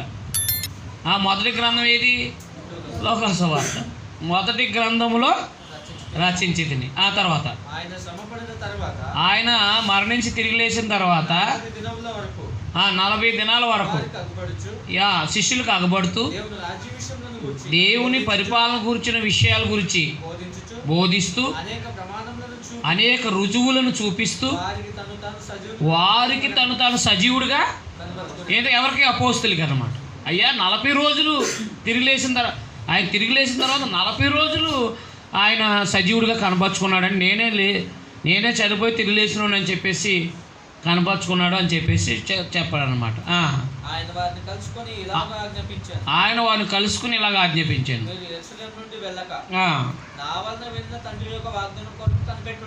అది అంటే పరిశుద్ధాత్మ అంటే అపోస్తులు ద్వారా సువార్త ప్రకటించబడాలనేది, అపోస్తుల ద్వారా సర్వలోకానికి సువార్త ప్రకటించబడాలి. అర్థమైందా? సువార్త ప్రకటించబడాలి కాబట్టి ఆ సువార్త ప్రకటించబడినప్పుడు యూదులు అంటే అన్యులు కూడా ఎలా రక్షణ పొందారో చెప్పుకొచ్చాడు అనమాట. యూదులు ఎలాగ రక్షణ పొందారు అపోస్తలుల 2వ అధ్యాయంలో, అవునా కాదా? కానీ అన్యులు కూడా ఎలా అంటే యేసుక్రీస్తు వారిని అన్ని జనులైన వాళ్ళు అధికారులు సైతము ఆయన అంగీకరించారని చెప్పేసి కోట్ చేసుకొచ్చాడు. ఎవరు? లోకా గారు. ఇప్పుడు యూదులు ఎలాగ రక్షణ పొందుతారు? ఎందుకంటే వాళ్ళు ఎదురు చూస్తారు మెస్సీ అని, అవునా కాదా? అయితే అయ్యా మీకులాగే కొంతమంది వీళ్ళు కూడా రక్షించబడ్డారని చెప్పేసి ఎవరో ప్రభుత్వ ఉద్యోగులు రక్షించబడ్డారని 10వ అధ్యాయంలో ఎవరైనా డిఎస్పి శతాధిపతి ఎవరు? మరి ఆయన ప్రభుత్వ ఉద్యోగి కాదా? శతాధిపతి కొర్నేలు కూడా యేసుప్రభువునందు విశ్వాసం నుంచి ఇలా పేతురు గారి తెలుసుకుని బాప్తిసం పొందాడు. అర్థమైందా? అలాగే 16వ అధ్యాయంలో జైలు అధికారి ఎవరా? జైలు అధికారి, ఆయన కూడా ప్రభుత్వ ఉద్యోగి, అవునా కాదా? జైలు అధికారి బాప్తిసం పొందారు. అలాగే అన్ని జనులు ఏంటి 17, 18, 19, 20 ఏంటి తెస్సలోనిక, ఫిలిప్పి, అలాగే కొరింథీ ప్రాంతం, ఎఫెసీ ప్రాంతం, వీళ్ళందరూ అన్ని జనులే. అయ్యా పౌలు గారి ద్వారా అంటే మిగతా అపోస్తులు అందరి గురించి చెప్పకుండా అన్ని జనుల్లో సువార్త ప్రకటించబడిన సందర్భాలన్నీ ఆయన రాసుకొచ్చారు. అంటే అందరి కోసం యేసుప్రభు లోకానికి వచ్చారని చెప్పేసి సువార్త రచనలో చెప్తే అన్ని జనులు వాళ్ళు అనేక మంది రక్షణ పొందారని చెప్పేసి తేయోఫిలాకి రాసుకొచ్చారనమాట. అర్థమైందా? అర్థమలేదా? అందుకే ఈ 13వ అధ్యాయం నుంచి పౌలు గారు ఆయన అన్యజనులకు అపోస్తులుగా నియమించబడ్డాడు. ఇంకా ఆయన మీద ఫోకస్ చేసి ఆయన అన్యజనుల ప్రాంతాల్లో తెస్సలోనిక ప్రాంతం, ఫిలిప్పి ప్రాంతం, అలాగే ఎఫెసీ ప్రాంతం, కొలసీ ప్రాంతం, ఇలా ఎన్నో ప్రాంతాలు అంటే ఇంచుమించు బూదిగంతాలకి సువార్త వెళ్ళింది. అనేక మంది అధికారులు కూడా రక్షణ పొందారు. అలాగే అగ్రిప్పరాజు కూడా పౌలు గారిని విచారించి క్రైస్తవం గురించిన వాస్తవాలు అంటే ఆయన ఎలా క్రైస్తవుడు అయ్యాడో అగ్రిప్పరాజు దగ్గర చెప్పుకున్నాడు అని 26వ అధ్యాయంలో అగ్రిప్పరాజుని ఎంటర్ చేశాడు కదా.